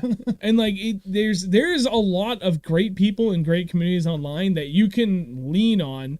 Maybe not necessarily lean on, but you can utilize to help ask more specific questions. You start with generic questions or the much more specific questions, and there's obviously always going to be those jackasses, right, that feed you bad information. Yeah, there's a lot of those. Right, and those are easy enough to recognize and ignore. Otherwise, you're getting usually pretty good information. Nobody's going to give you their honey holes. No one's going to give you like the juice for information that they've worked really hard to kind of like hone in on for special stuff. But in general, there's a lot of good information that you can gather from online stuff. So you've put your time on the water. You've put your time in on reading, like all the professional articles and professional videos and like semi-professional stuff, right? And then now you're going to that next level. Like, okay, I can apply like 70% of what I learned. Just kind of vague number here. But I'm really curious how I can specifically apply it either to this body of water or like this region or this time of the year and so forth. And that is where like that whole online and or friends, in general, like bouncing ideas off these people and figuring out from there.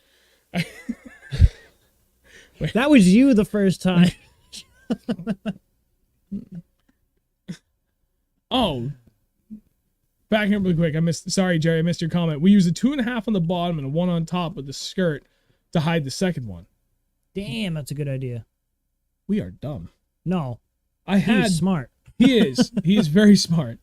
We could have done that. I have like 10 1.5 ounce weights. We could have done that. Now we know for next year. Yeah. Jerry, you're a savior. Thank you.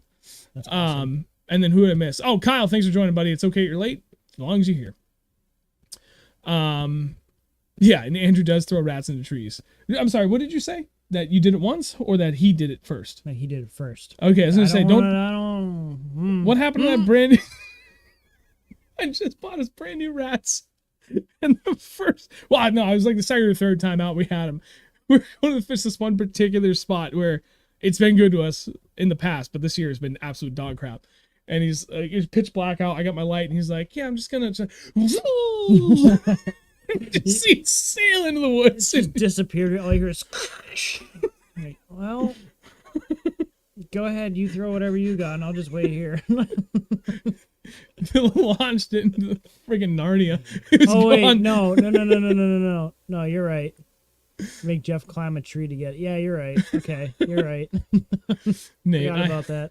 I gave him a wake bait. Not even a week went by, and it was broken. Oh, no, which one was... Oh, that was the Buka. The bullshad wake, wasn't it? I don't remember. I don't remember either. I did break a rat with Nate, though. I smashed it off the dock at Mhm. that pond, and it echoed throughout the mountains. Playing a game of whack fuck here. Whack whack. Anyway, Sorry, Nate. so we go off another tangent. So that, like, I don't know. I don't think there really needs to be anything said about beyond that for number 3. So again, I'm going to keep reiterating these as we go through to help as people are coming into this late, they kind of know where we're at. So of the 6 points we have to cover, number 1 is time in the water. There's nothing more important than time in the water to help make you become a better angler. Actually going out there and putting things into practice, trying things, learning, experiencing different situations, and just, you know, banking all that information that's going to help you become better the next time you go out. Number 2, information gathering between, you know, topics you're reading, or if you're just gathering information from, you know, state or local resources on, you know, depth charts, what main forage is for bait fish, the primaries at smallmouth only, largemouth only, bit of both, which one's listed first. It's usually the one that has greater numbers of it. Things like that. Gives you an idea of what you should be targeting, or at least where the bass are likely to be depending on the time of the year, right? Like yellow perch are a lot more active shallow and colder water. So, you know, it's kind of a thing to kind of keep an eye out for. And middle of the summer, they're gone. They're out deep, hiding. But like bluegill and crawfish become a lot more prominent. So, you know, things like that. And then number 3 we just covered was like online and community help / learning. Yeah, buddy! Kyle killed a deer. Congrats. Hell yeah, dude. That's what I'd like to hear. Awesome. Representing. Yeah. And that's going to be one of like a lot that he's probably going to get this year. Probably. Call me if you need to drag. Yeah, just not during the show. So number 4, and I'm going to let you elaborate on this because this is like literally what we do every weekend. Proper planning. So you've done your time in the water. You've got experience. You've got your information gathering. Oh, we're going to go to a new lake, and like, okay, at least looked up the map and I have an idea as to what's there. It's like smallmouth lake. And then, you know, maybe you reach out to the community. Hey, you know, I'm thinking about going up here. What's the place like? I've never been there. Oh, water's super clear, man. You're going to have a great time, deep and rocky, right? So proper planning. What do we do when we think proper planning when we go out for the weekend? Step number 1, weather. What is the weather going to be doing? If you're going to a giant lake like Champlain and it's blowing 20 to 30, just don't go. You're just not, if you're going out fun fishing, just don't go. You're going to have a horrible time. You're going to get blown all over the place. Maybe sink your boat. A whole bunch of bad stuff can happen. And it's just not, it's not fun when you're fun fishing. Tournament, go for it. But, and then second, really, if we're going to a new place, just study your, what is it? Your bath map. Bath map. Depth charts. Depth charts. Study that thing so you know it. Navionics is a great resource. What's another one? iBoating, something like that, is another good free resource that has really good detailed maps. iBoating? I think it's what it is, iBoating. I think it was iBoating, yeah. And that these are things you can just, you know, look up online. You don't need an app for any of them. You can get an app for them, but they're just readily available online. So just phone, PC, whatever. You just pull up your browser and look for these, and you can find that information there. Yep. Weather is huge too. Like if it's going to be windy, say you're going to like a medium size, I don't know, maybe 500 to 1,000 acre lake. Weather can be huge because if it's blowing down into the South Shore and it's in the middle of the winter and it's sunny out or even partly cloudy, you could probably get away, most likely will get away with a moving bait. Like spinner bait, chatterbait, anything really that's moving faster because the bait's going to get pushed down to that shore. Fish are going to be feeding. And if it's super cloudy, super sunny, it's cold, the cold front coming, anything, low pressure, and it all matters. Just keep an eye on that and adjust. What? Yeah. Oh, I was waiting for you to finish before I showed you. That's just dope. Congrats again, Kyle. Damn. That's a good one. Fat girl. Yeah. It's a nice fit. Gotta get out there. I missed the when you said weather, did you specifically mention wind direction? Wind direction? Yeah, kinda. Wind speeds and wind direction. It's not enough just to know it's gonna be windy. Depending on what size of lake you go to, wind direction and speed matter greatly. Winnipesaukee is a great lake, and that's where I learned my lesson that it's not enough just to know if it's raining or sunny or not. Like if it's gonna be windy versus not windy was the only way I used to look at it. If you're on a giant body of water and the wind is running in the direction that has the longest run to make across the lake, it's going to suck. Yeah. It's going to get real choppy, and even 10 miles an hour on a 4,000 acre, even a 500 acre lake. Yeah. 10 miles an hour of sustained 10 miles an hour winds that is in line with the longest run. You could possibly get white caps from that. Yep. And a 500 acre lake, I mean, it would be rowdy, but like totally doable. You run across that all day. Yeah, you'd be fine. But now you go in Winnipesaukee, right? If it lies northwest southeast primarily. If you get a northwest or southeast wind, don't. If you're on the opposite end of that direction, like if it's coming out of the northwest, you're on the southeast, it is going to suck. And I learned that lesson the hard way, to the tune of like, speared a wave, thought I was going to sink my boat out in the middle of the Broads in Winnipesaukee. We speared a wave on Newfound this year, but we knew what the weather was going to be. We were like, it's going to be great, and it was. Yeah, we were fine. Yeah, it's wind. That's actually no. A couple people drowned that day out there. Yeah, that was unfortunately. I did forget about that. Wind direction, man. Wind direction, like that's part of your proper planning. Studying maps, right? You know what time of the year it is. Maybe you can ask around a couple of people. We're fortunate enough now too that because the channel is doing so well, especially like Instagram and stuff, like we actually have a pretty good like group of people we can reach out to pretty much anywhere in New England. If we're going somewhere, we can at least like get an idea of like, don't give me your honey hole spot. Like, don't give me your spots, but just give me a quick lay of the land. That saves us a lot of time. But if you can't do that, like going on Google Maps, we covered this specific topic, proper planning. Like, I don't even know. It's like within the first 10 episodes, I think, for this series, Real Northern Bass Talk. There's so much information out there that you can readily gain, even just from looking at satellite imagery. So you get an idea of like, oh, okay, actually, I can see, based on this depth map, there's a hump over here that tops out about 10 feet. Holy crap, I can see that on Google Maps. Reason stands that that's a pretty clear lake, because you can see the top of that hump at normal pool, because you can't see, like low water levels there, and you can see the top of a 10-foot deep hump. Like, okay, clear water. You might see that there's like a 2-foot flat. You can't see the bottom. Okay, it's either really mucky bottom, which is still good to know, or it's just super stained water. Like, that's still valuable information. It helps you. That's just part of the proper planning. And then from there, otherwise, just knowing like, what'd you do last weekend? Like, okay, we fished here in southern New Hampshire on a 200-acre pond. Average depth is 12 feet. It was in June. Like, they were all definitively in post-spawn, but like just barely. Like a week ago, they were locked on beds. Like maybe 2 weeks ago, they were locked on beds. We had a 2-week window of transition crap where they kind of weren't doing anything. Oh, right. Now they're feasting. The water temp's like, 75 or whatever.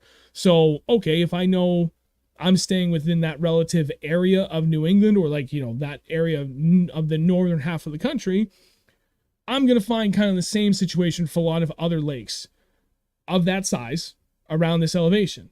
Versus, okay, well, if this 200-acre pond only just recently hit like 70, 75 degrees, then if I go 2 hours north to a 4,000-acre lake, it's probably still going to be only like 60 degrees. So it's going to be right in the heart of the spawn.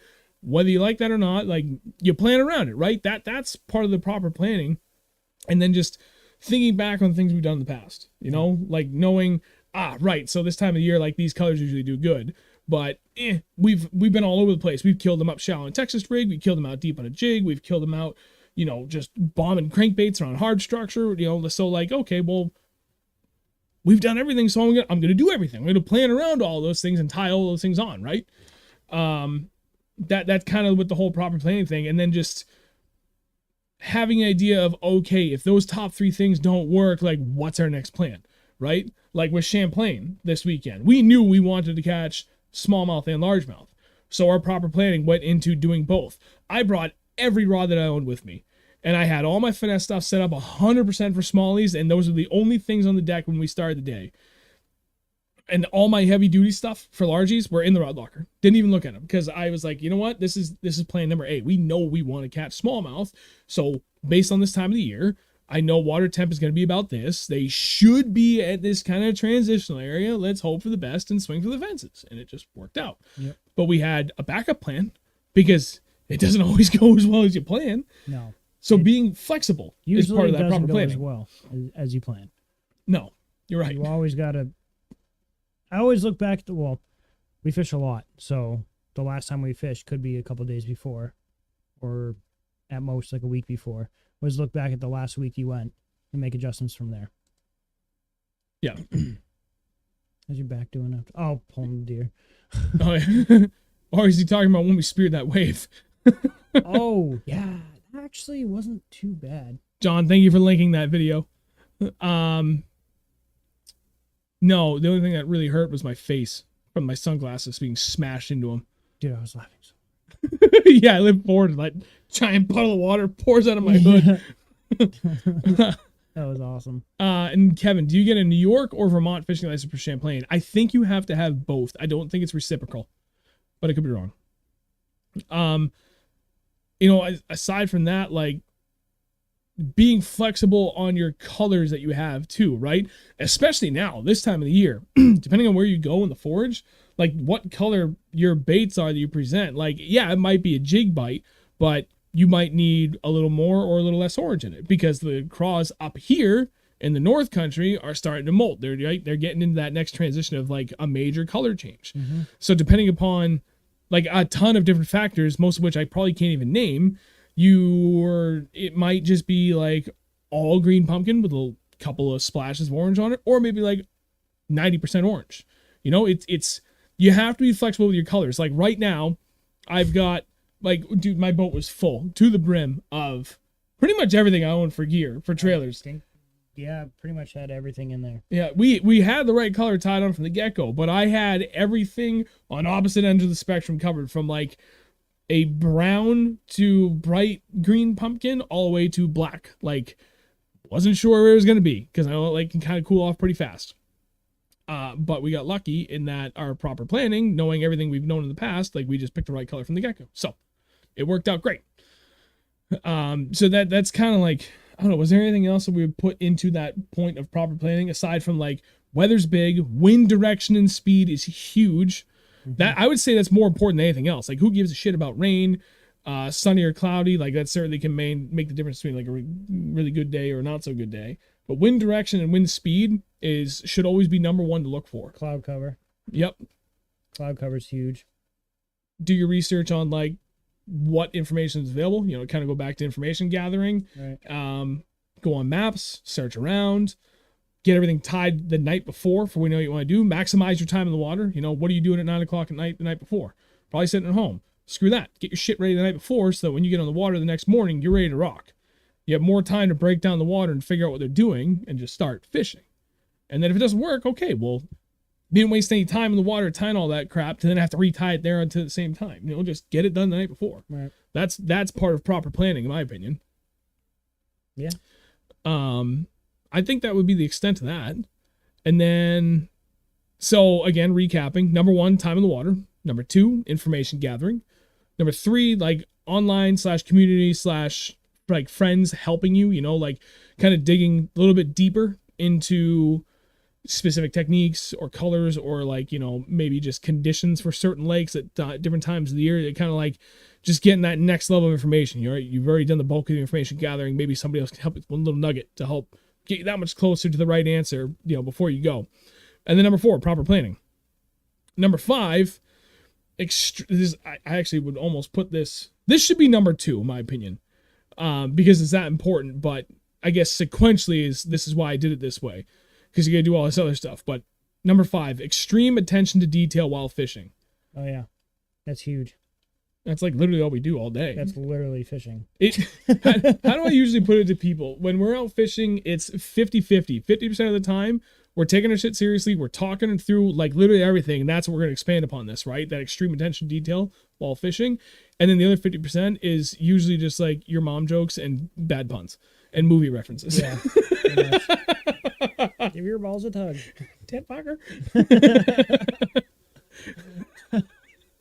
And like, but when you catch a fish, what do? What do we do? I know what we do. Go ahead. Like when we're out there, we catch a fish. We fight it, we land it, take a picture, and then what do we do for the next 5 minutes? We pretty much discussed what either one of us was doing when they caught it. Like how they're moving the bait, how they're working it, like what color they have on, all this, pretty much just the details of the bait and how they caught the fish. Yep. Where we cast. Yep. Was it in relation to a structure? Was it on the structure? Yeah, like you said, like how was I working the bait? Was it fast cadence, really slow? Was I soaking it? Was I working it really hard? crankbait. Oh, I was burning the damn thing. Did they hit it on the fall? Like anything, really, everything. And lock that away. Log it away. I know there are a lot of people that actually like write this stuff down, and there are people that can remember it. I'm fortunate this is one of the only things in my life that I can remember almost every detail without fail, is exactly how I catch every single fish. I'll go back through and edit a video from like, well, actually, there was one video I was working on that was like 3 months old, and I finally decided this is too old. I can't finish this. But I can remember literally everything about every catch from that day, and we caught like 60 fish between myself, Andrew, and John. And I'm going through, 9 hours of raw footage, and I just, even 3 months out of the fact, I'm like, okay, that happened. Right. So about 10 minutes after, he caught that one off the rock, and I caught the other one off the rock, and he was throwing a shaky head, and I threw a shaky head. And like, it's one of the only things that, aside from like stuff from my own family, like fishing is the only other thing I can remember. It's literally the only thing I can remember. Yeah. But most of it. Some of it, no, I don't. Yeah. Yeah, And, like Andrew's jig like master. Keith just said.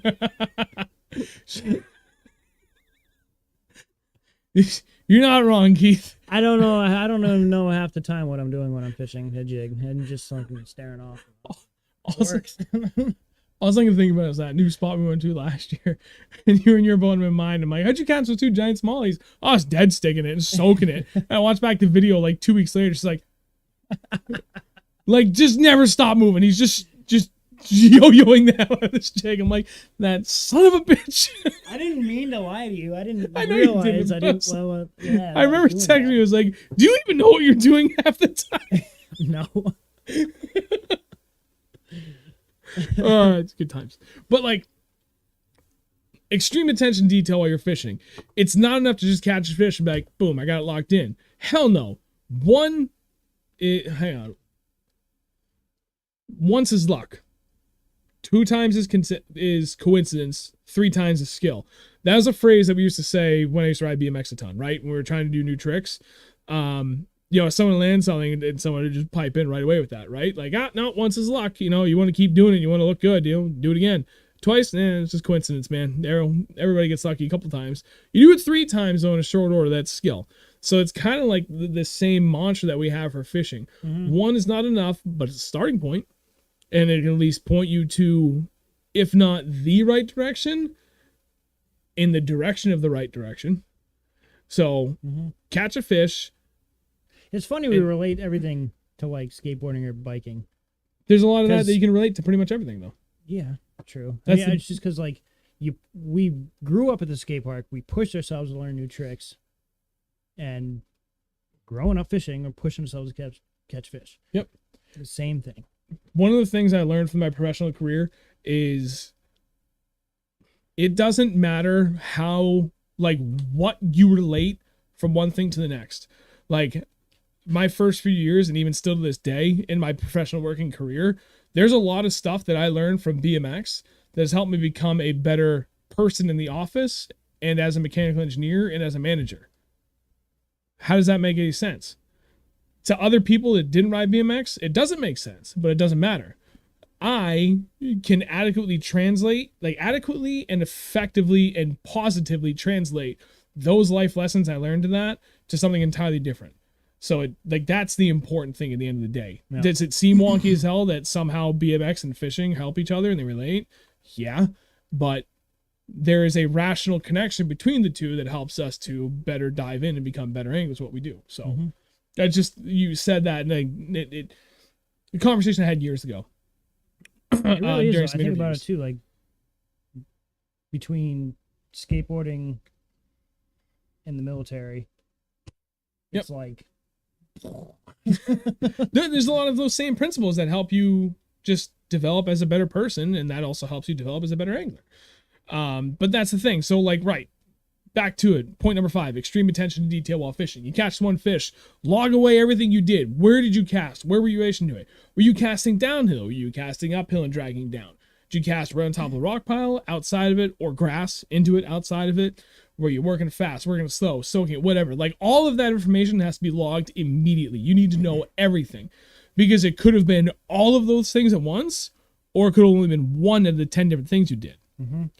Second fish, log all that information again. Whether you can do it mentally, if you can, absolutely awesome. If not, then write that shit down. There is absolutely no shame in writing all this shit down. If you want to become a better angler, you got to do like literally anything in life. You want to become better at something, you need to find a method that works for you to get the most out of what you're doing. So if you need to, write that shit down. There's plenty of apps out there where you can literally log all that information in one shot. Do it, whatever it takes, right? Second fish down. Okay. Well, none of the shit I did in the last one worked except for that one thing. I was working at Wicked Aggressive. Okay. Well, now I have a coincidence, right? Third fish. Boom. That same shit happened again for the third time. Now we're into skill / consistency level, right? Mm-hmm. Versus, and there was something else I did. Oh, right. I popped it off a rock that time too. And that's like, I think I was working the rocks the last couple times, so I can't quite remember. Right. Well, you got 3 bites now working something aggressive, and you think that maybe definitively one of the 3 was popping off a rock. You got smoked, right? Okay. The other 2, maybe. Right. Screw it. Go for the rocks, man. You've got kind of a decent baseline because you've been paying like extreme attention detail to what you're doing. Go to the rocks, see what happens. Don't just rely on one rock pile though. No. Multiple rock piles. No. You can't, because just like this past weekend we went up there, not all those grass mats held fish. Not all rocks will hold fish. You gotta keep your options open. You gotta keep working at it. They will be there. Like 9 times out of 10 you go to a rock pile, there should be a fish on it. Yeah. You just got to figure out what they want to bite. God, this chat is ridiculous. Why is your hat so tall? I'm a big dude with a big head, and it's a big hat. Figure it out. Yeah, no, spot on. You know, like the grass mats we did this weekend were a perfect example of that, right? They were in the grass mats, but not every one. There was something special about the half dozen that were effective versus the other dozen that weren't. You know, out of the 15 or so grass mats we found, literally only 6 of them held fish. It was the weirdest thing. There's a lot of dead ones. So that you can't just rely on one input. That extreme attention to detail is about multiple inputs and finding consistencies across that whole range of inputs. And just putting the pattern together, and eventually you just start to figure it out. And the more information that you can pay attention to, that you can get out of every single catch, you know, the number of inputs you get increases with your level of knowledge. It's not just a matter of, oh, I was throwing a jig near rocks. I was throwing a green and brown jig with a green trailer versus you're throwing an all green jig with a green trailer. But we're doing the same thing, but only I got bit. And, oh, actually, you know what? You're working a lot slower and I'm working a lot more aggressive. Like, it's just the more pieces of the puzzle you can put together and kind of keep a mental tally of, you can start checking off boxes of those consistencies that continue to happen. It's that extreme attention to those details that you can start putting the puzzle together like that much faster. So your time on the water becomes much more efficient as you're able to handle more inputs, more importantly, understand more inputs about what you're doing. That's where we've been at for years now. Yeah. Good answer. Your fish Connecticut River. Yeah, buddy. Oh yeah. Is a good spot. Connecticut River is fun. Sean fishing aggressive? No way. Hey. I have relaxed quite a bit. Thank you very much. He has. He really has.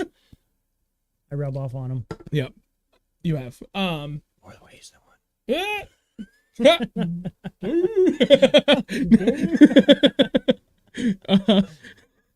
one. Brendan, grass and hard bottom is awesome. Jake is absolutely right. They're not the way. You should waypoint every fish you catch. Kyle has absolutely one of the best points, period. Like, that is perfect, man.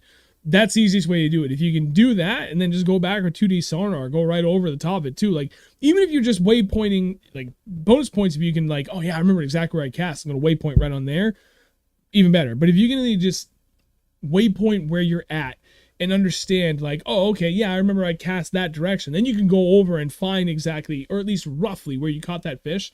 And that in and of itself is huge for being able to kind of put all that information together.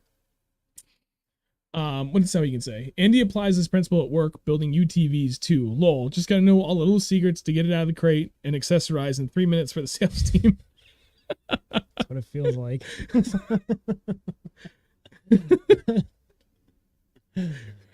Yeah. You done yet? Fuck you.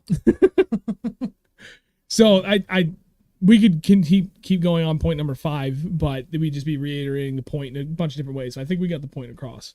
Real quick, I do want to take a moment just for everybody that's still here. Dude, thank you so much. Greatly appreciate it. Chat's been actually going off really great the whole night. If you haven't yet and you've been here for a little while, please hit like on the stream. That'd be hugely appreciated. It helps more than you know for helping, just with the algorithm and helping us get, more exposure into the YouTube realm. Bonus points for anybody. It doesn't have to be even tonight. Like at any point, if you share the stream, especially while we're live, like that, if there's only one thing I could ask from everybody, that would be it. Because that helps more than anything, bar none. It's not even close. Sharing from other accounts is just embraced more from other people than versus if I shared as a content creator. For some reason, people are just kind of like weird about that, which, it is what it is. But if somebody else shares it, then it's like more socially acceptable. I don't understand it, but I understand it. Aside from that, just to kind of recap the whole donation thing for people who can see it down in the corner,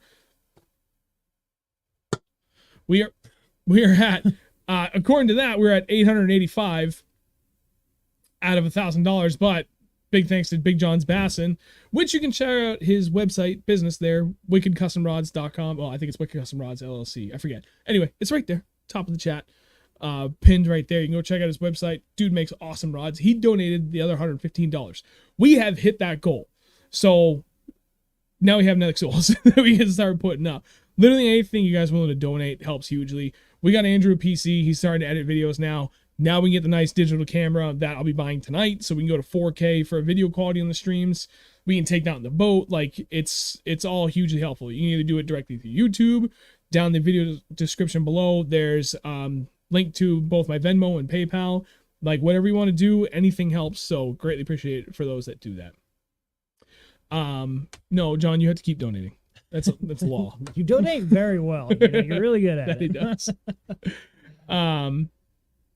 So to reiterate on the points we've covered, 5 out of 6 so far. Number 1, time in the water. Number 2, information gathering. Number 3, online or community or friends learning, that diving deeper down. Like I've got a lot of the information. Now I've got a few more very specific questions. That's where like community help can really be helpful. You portray yourself, hey, I've already done like a lot of research. I just kind of like would like input on something to be elaborated on. People are much more embracing of that. Number 4, proper planning, weather, wind direction, wind speed. Those are huge. Looking at depth charts. Kind of goes back to information gathering, anything you can find, local, state information, like literally everything you can, and then tying all your stuff the night before. Like get ready so when you hit the water, you're just ready to hit the water. And number 5, we just covered, extreme attention to detail while fishing. What did you do when you caught that fish? And keep logging that mentally or physically. Write it down, mark a waypoint on your graph, whatever. Just start trying to put together the pattern. Versus just casting and stumbling into fish. Like, figure it out, man. It's a chess match, and the rules change every day. You gotta unlock that secret every damn day. Yep. This one, I'm gonna let you jump off with as our last official point because I put this there, and I never would have had it there if not for fishing with you all these years. Number 6, and this one is, like, these are all equally important, but this one is also up there for, like, top 3. Embrace trying new and or different approaches. People think a jig, and they think a football jig with a craw trailer. That is not the only style of jig, nor the only way to throw for a trailer on it. So many different types of jigs. There's just way too many now. I couldn't even name them all. No. And then people think like different techniques, like shaky head. Oh, you're supposed to use a little finesse worm. That is only one of very, very, very, very many different baits you can put on there. Mm-hmm. You can literally do anything with it.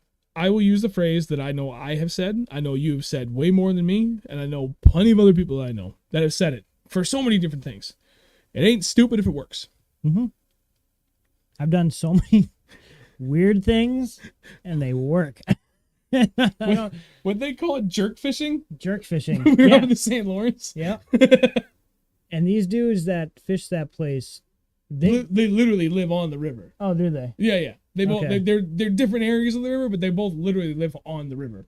I was fishing a completely different way, and they called me They said I was jerk fishing. They literally called you a jerk. Wow, what a jerk. That's stupid. He's literally jerk fishing.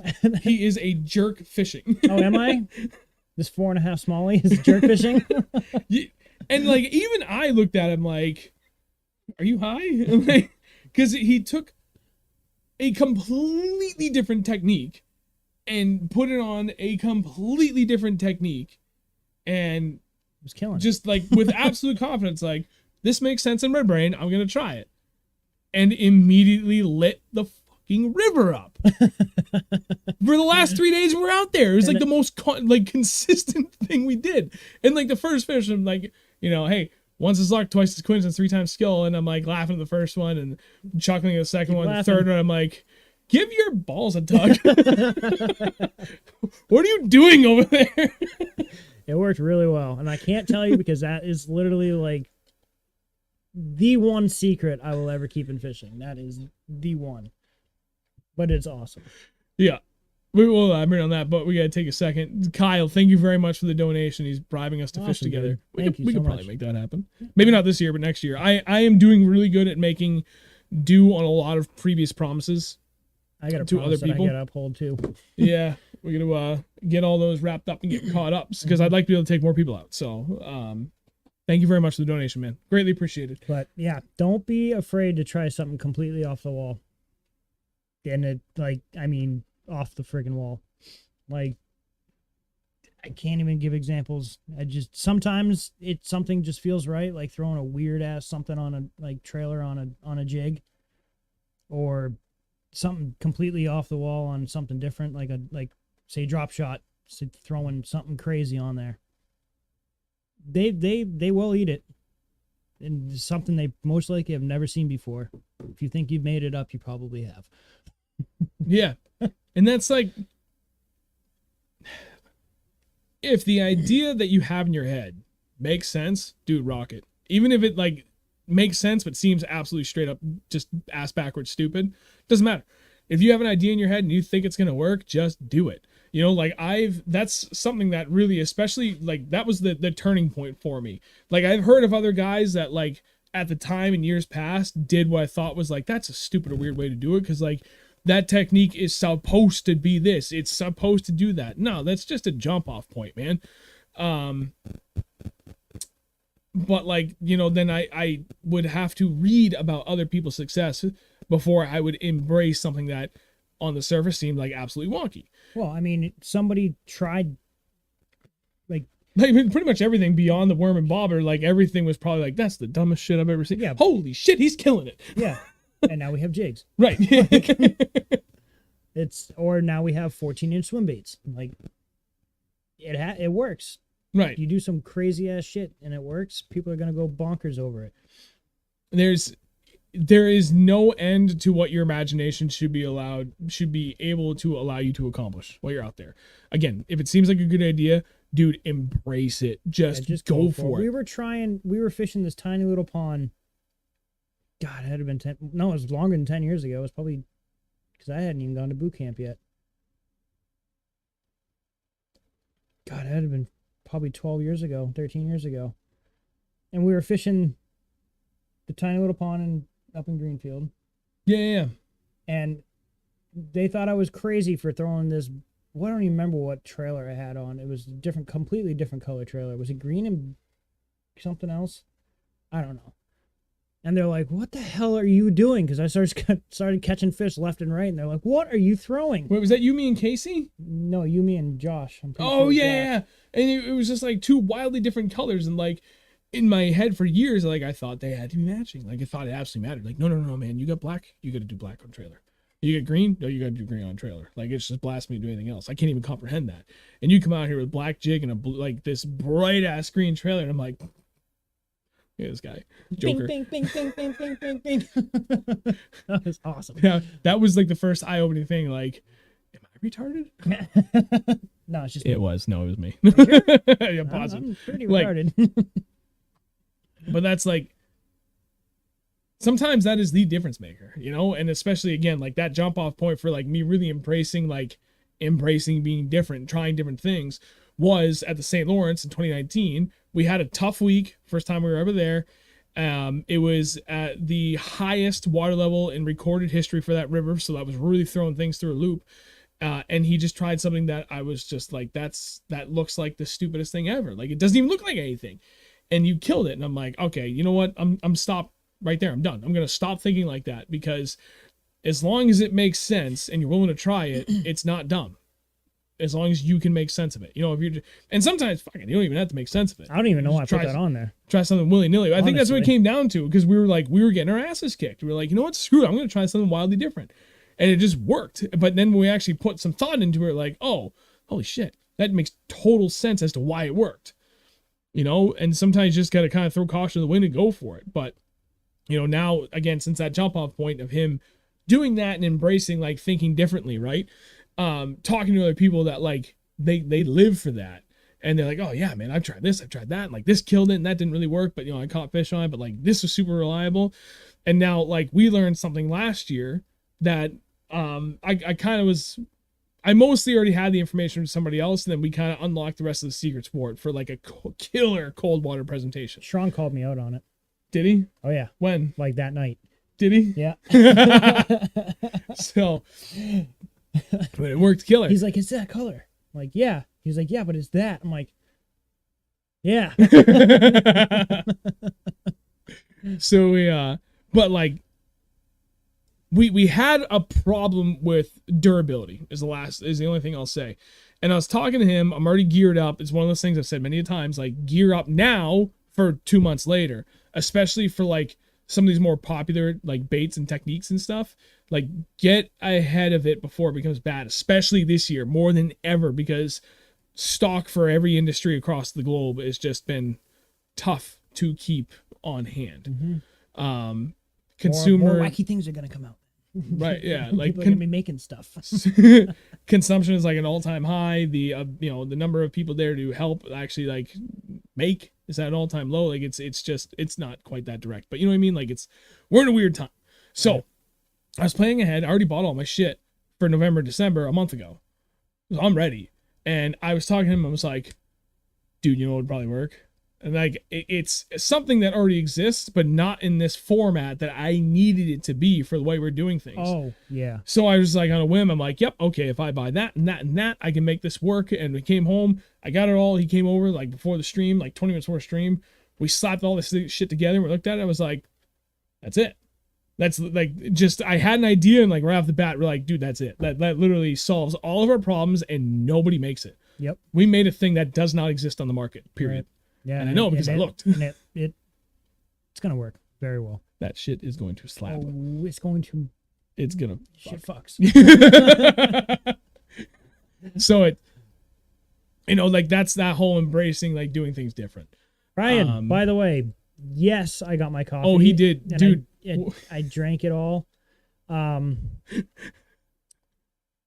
Nice. I thought I texted you. Apparently I didn't, because I'm bad with the phones, like Nate said. Yeah. Or Keith. I don't remember who said it. Dude, I got that in my truck, and I texted him on the ride home. I was like, dude, it smells so good, I'm gonna eat it. And he's like, no, I need it. No. Thank you again, though. Yeah. Anytime. Slash B's crew. My pops thought a Spro Rat was ridiculous until I caught a 6.8 in front of him on it. He was like, I'll never question you again, son. Dude, that I did. Yeah. I did literally the same thing to my dad and my uncle last year, Father's Day. First time I fished with my dad and my uncle in 2 years at that point. And hold on, I want to get it because I have it right here, and I want a visualization. What did I you? actually have both. Oh yeah. So I mean, everybody knows what a Spro Rat is. So like that's the 6-inch Spro Rat, and that's my 7-inch Defcon swim bait. And that's a shallow diver, only goes down to 2 to 3 feet. On a really good swim, like 1 to 2 feet is really its kind of sweet spot, in my opinion. That bait, like that's just the way I like to work it. And I went out. I beat my dad and my uncle out in the water by like 45 minutes. So I went out, worked a jig off a rock, caught a 4.5 and a 3 3/4. Boxed him. My dad shows up, pull up the ramp and pull him out. I'm like, hey, old man. He's like, oh, you suck. So we went out and like jig kept working, right? I had like 10 good fish in the boat, and I'm like, they're on fire on the rocks and they're shallow. I'm gonna throw this thing. I picked that up. My dad and my uncle are the most like traditional, conventional anglers I have ever seen. And they both look at me like I am absolutely fucked in the head. And they're like, what are you doing? I was like, simmer down. Just wait. Just wait. And dude, I proceeded to put 17 fish in the boat that were over 3 pounds on that one fish, on that one bait. And like after the first one, they're laughing like, oh my God, I can't believe we got a bit. And I'm like, yep, hang on, get ready for the show, boys. And like, I had the absolute most confidence that like I was out there in the most prime conditions for that bait and just proceeded to crack fish after fish after fish. There's so many goddamn teeth mark on this. Oh yeah. And after like the 10th one, my dad just keeps looking at me and is like, you suck. By like number 15, he's like, you're a real prick. It's like, okay, boomer, set the hook again. My dad and I have a great relationship. We shit talk each other like there's no tomorrow. Me and my dad just shit talk each other. So yeah, man, like it's this, I mean, talk about embracing different. I was traditional to the core until I bought a Huddleston Deluxe 68 5 years ago, is when I first started trying to get into the big swim bait game. And it was the only big swim bait I bought for 2 years before I started embracing other things. I bought the little baby rat because, old buddy of mine, well, Todd Grubb, he was the one that put me onto it. But he was throwing this thing, and I couldn't embrace that. I was like, oh, it's way too big. I can't do it, man. Like, I know it works for you, but I can't. And I bought the little baby one. It's literally this, like, the size of the front half of this. Oh, yeah, I remember that. And I still have it. And I caught a couple fish on it. I'm like, yeah. And then, like, talking to Grubb, he's like, dude, buy the big one. I was like, he gave me my first one, too. And I still have it. It's in my truck. I can't get it out because the hook is stuck in the door. Oh, God. So it's been in there for, like 2 years now. So... But like I was fine, like, all right, man. He had all the confidence in the world with it, so I embraced it and I bought it, and the thing slays.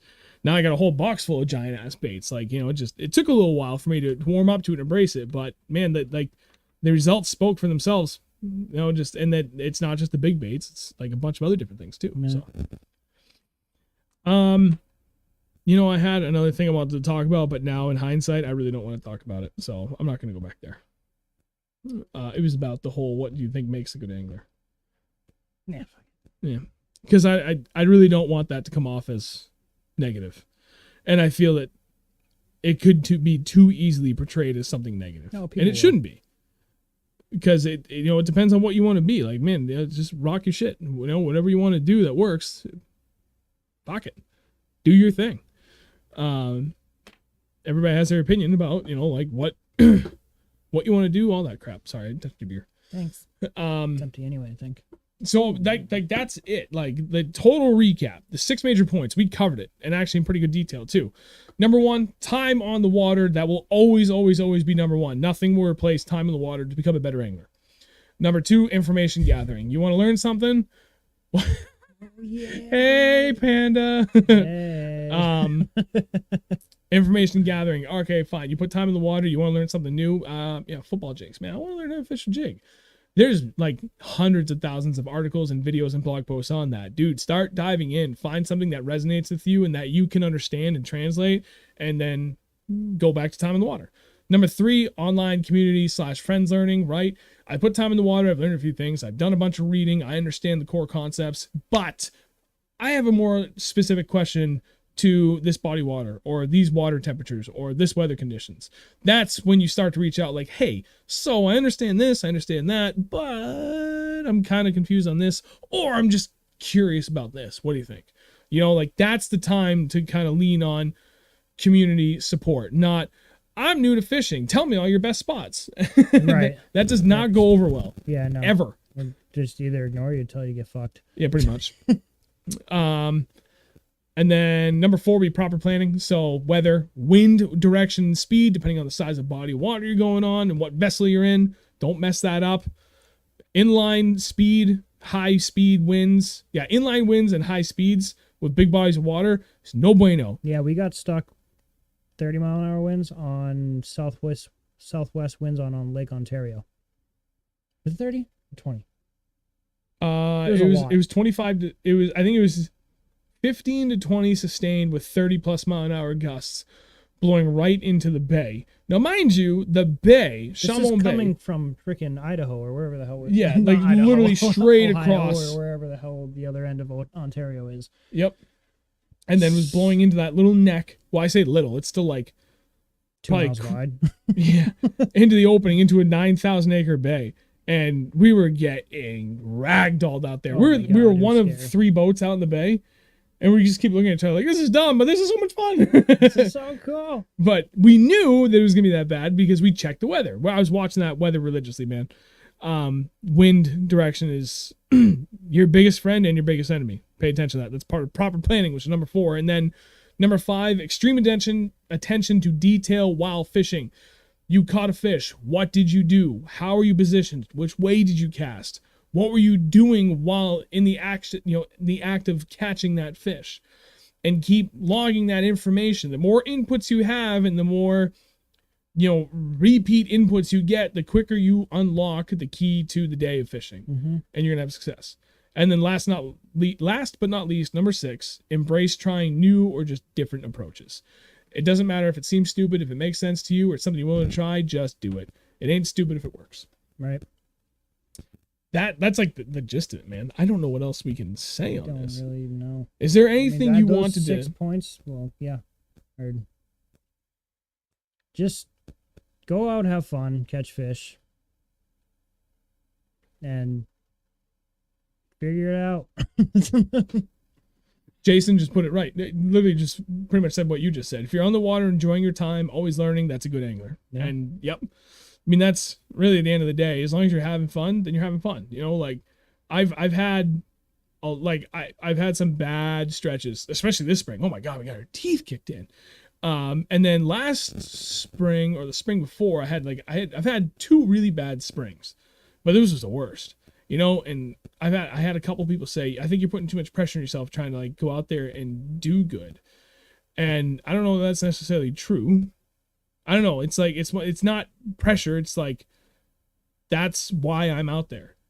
That's what drives me, man. I want to go out there and kick absolute ass every time I'm on the water. Or not just kick ass. I just want to be successful. I want to put fish in the boat. But I want to unlock that chess match. I want to know what the rules are for the day and I want to master them. That's what drives me. Mm-hmm. And when I can't figure out even one iota of it, I get fired up. I get mad. I'm like, man, put in all this time and effort. I couldn't figure it out today. I don't know. But I still have fun doing it. I know when it's tough, and it's gonna be tough. And I kind of get to the point where if I'm not catching fish, what I should be catching them on, it's not my day. Yeah. And I'll just keep fishing until I get to the launch and I go home. Yep. Whether I catch something or not. 9 times out of 10 we're gonna catch something. But 99 times out of 100 we're gonna catch something. yeah. But there's always that chance that you're not going to. When you don't, you just gotta take it with a grain of salt. Yep. Oh my God, hammer time. It's good. It's really good for the bait.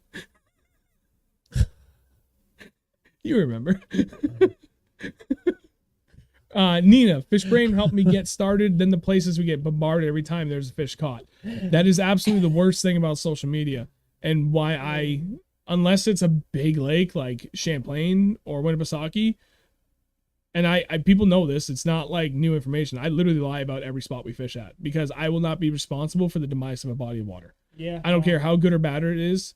I'm not telling people where I went because places like Fishbrain where people don't really think about that. They don't know. They don't know. No, they don't. I've personally witnessed the destruction of a minimum half dozen lakes around my area because, talking to Joe Cat. He was like, dude, it got blown up by ice anglers. There used to never be an ice shed on those places. And then one year there was 20 of them out there and it's sucked ever since. Yeah. My little spot that I go to, Yep. ice fishing, teeny tiny little spot. Yeah. Right in town. Yep. It's been getting blown up. Yep. A lot.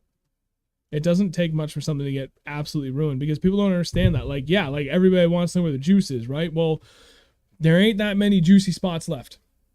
There really isn't. Nowhere is a secret anymore.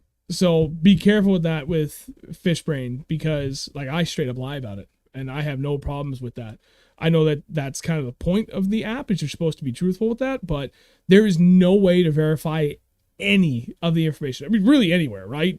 But, you know, Fishbrain is supposed to be about this whole like, oh yeah, you know, you share your spot and share your baits and all that crap, but there's no way to verify it.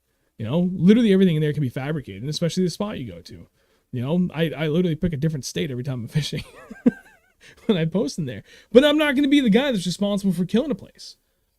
So it's just be careful of that, because I guarantee you I'm not the only person that puts the wrong information in there. No, definitely not. Keith says, social media ruins spots. Post all your catches at the same lake, no matter the species, if you're going to do it. Yep. And then Nita said, I only used it a handful of times a few years ago, and I was like, damn, but it helped me get started since no one I knew fished. I started just driving until I found spots, and that's just what I do. Bingo. Nice. Perfect. I got started before the social medians. What? I actually, no joke, I still have it in my truck. I have a roadmap of New England. Yeah. Oh, he definitely does. It's still in my center console. And I have it for backup just in case. Cause, Kyle does it too. Kyle, yeah. He's like, if you don't know how to read a map, you're fucked. Yeah, pretty much. But like, that's literally, I mean, before anybody had cell phones, like I still had my, I mean, I came from that generation. We both did. You know, we came from like, we were out there doing shit before cell phones became like really cheaply readily available, but only for like 2 years, right? When I was like 16, to have a cell phone was still kind of like expensive. Right. That was 20 years ago. But like not abhorrently expensive, but it was like, I don't know. Anyway, didn't have it. And even then, like back then they sucked. So I literally drove around my Clark's guide. So I thumbed through it. All the lakes were listed in alphabetical order. And then I had my map book, my road map of just New Hampshire. And I would, we'd look at the book and be like, okay, kind of go by town. Oh, it looks like a cool spot. Oh shit, that's actually kind of close. Or go by the map book. You know what? Let's we haven't looked over in like the Harrisville area of New Hampshire. Let's go look over there. Pull the map book. Go to Harrisville. Oh, look at that. There's like 3 ponds over there. Well, what does the Clark book say? Oh shit, there's a boat launch we can go. Well, let's go. Right. And it was literally me and 2 old family friends. It was 3 of us. And we all had our, cars and little either 10 or 12 or 14-foot John boats, and all 3 of us in a little freaking armada every weekend, looking at the Clark's map and the map book. And I'd be, one hand in my map book and driving, and I could just, that's how we got around, man. Like that's how we used to do it. Look like Karen's got me.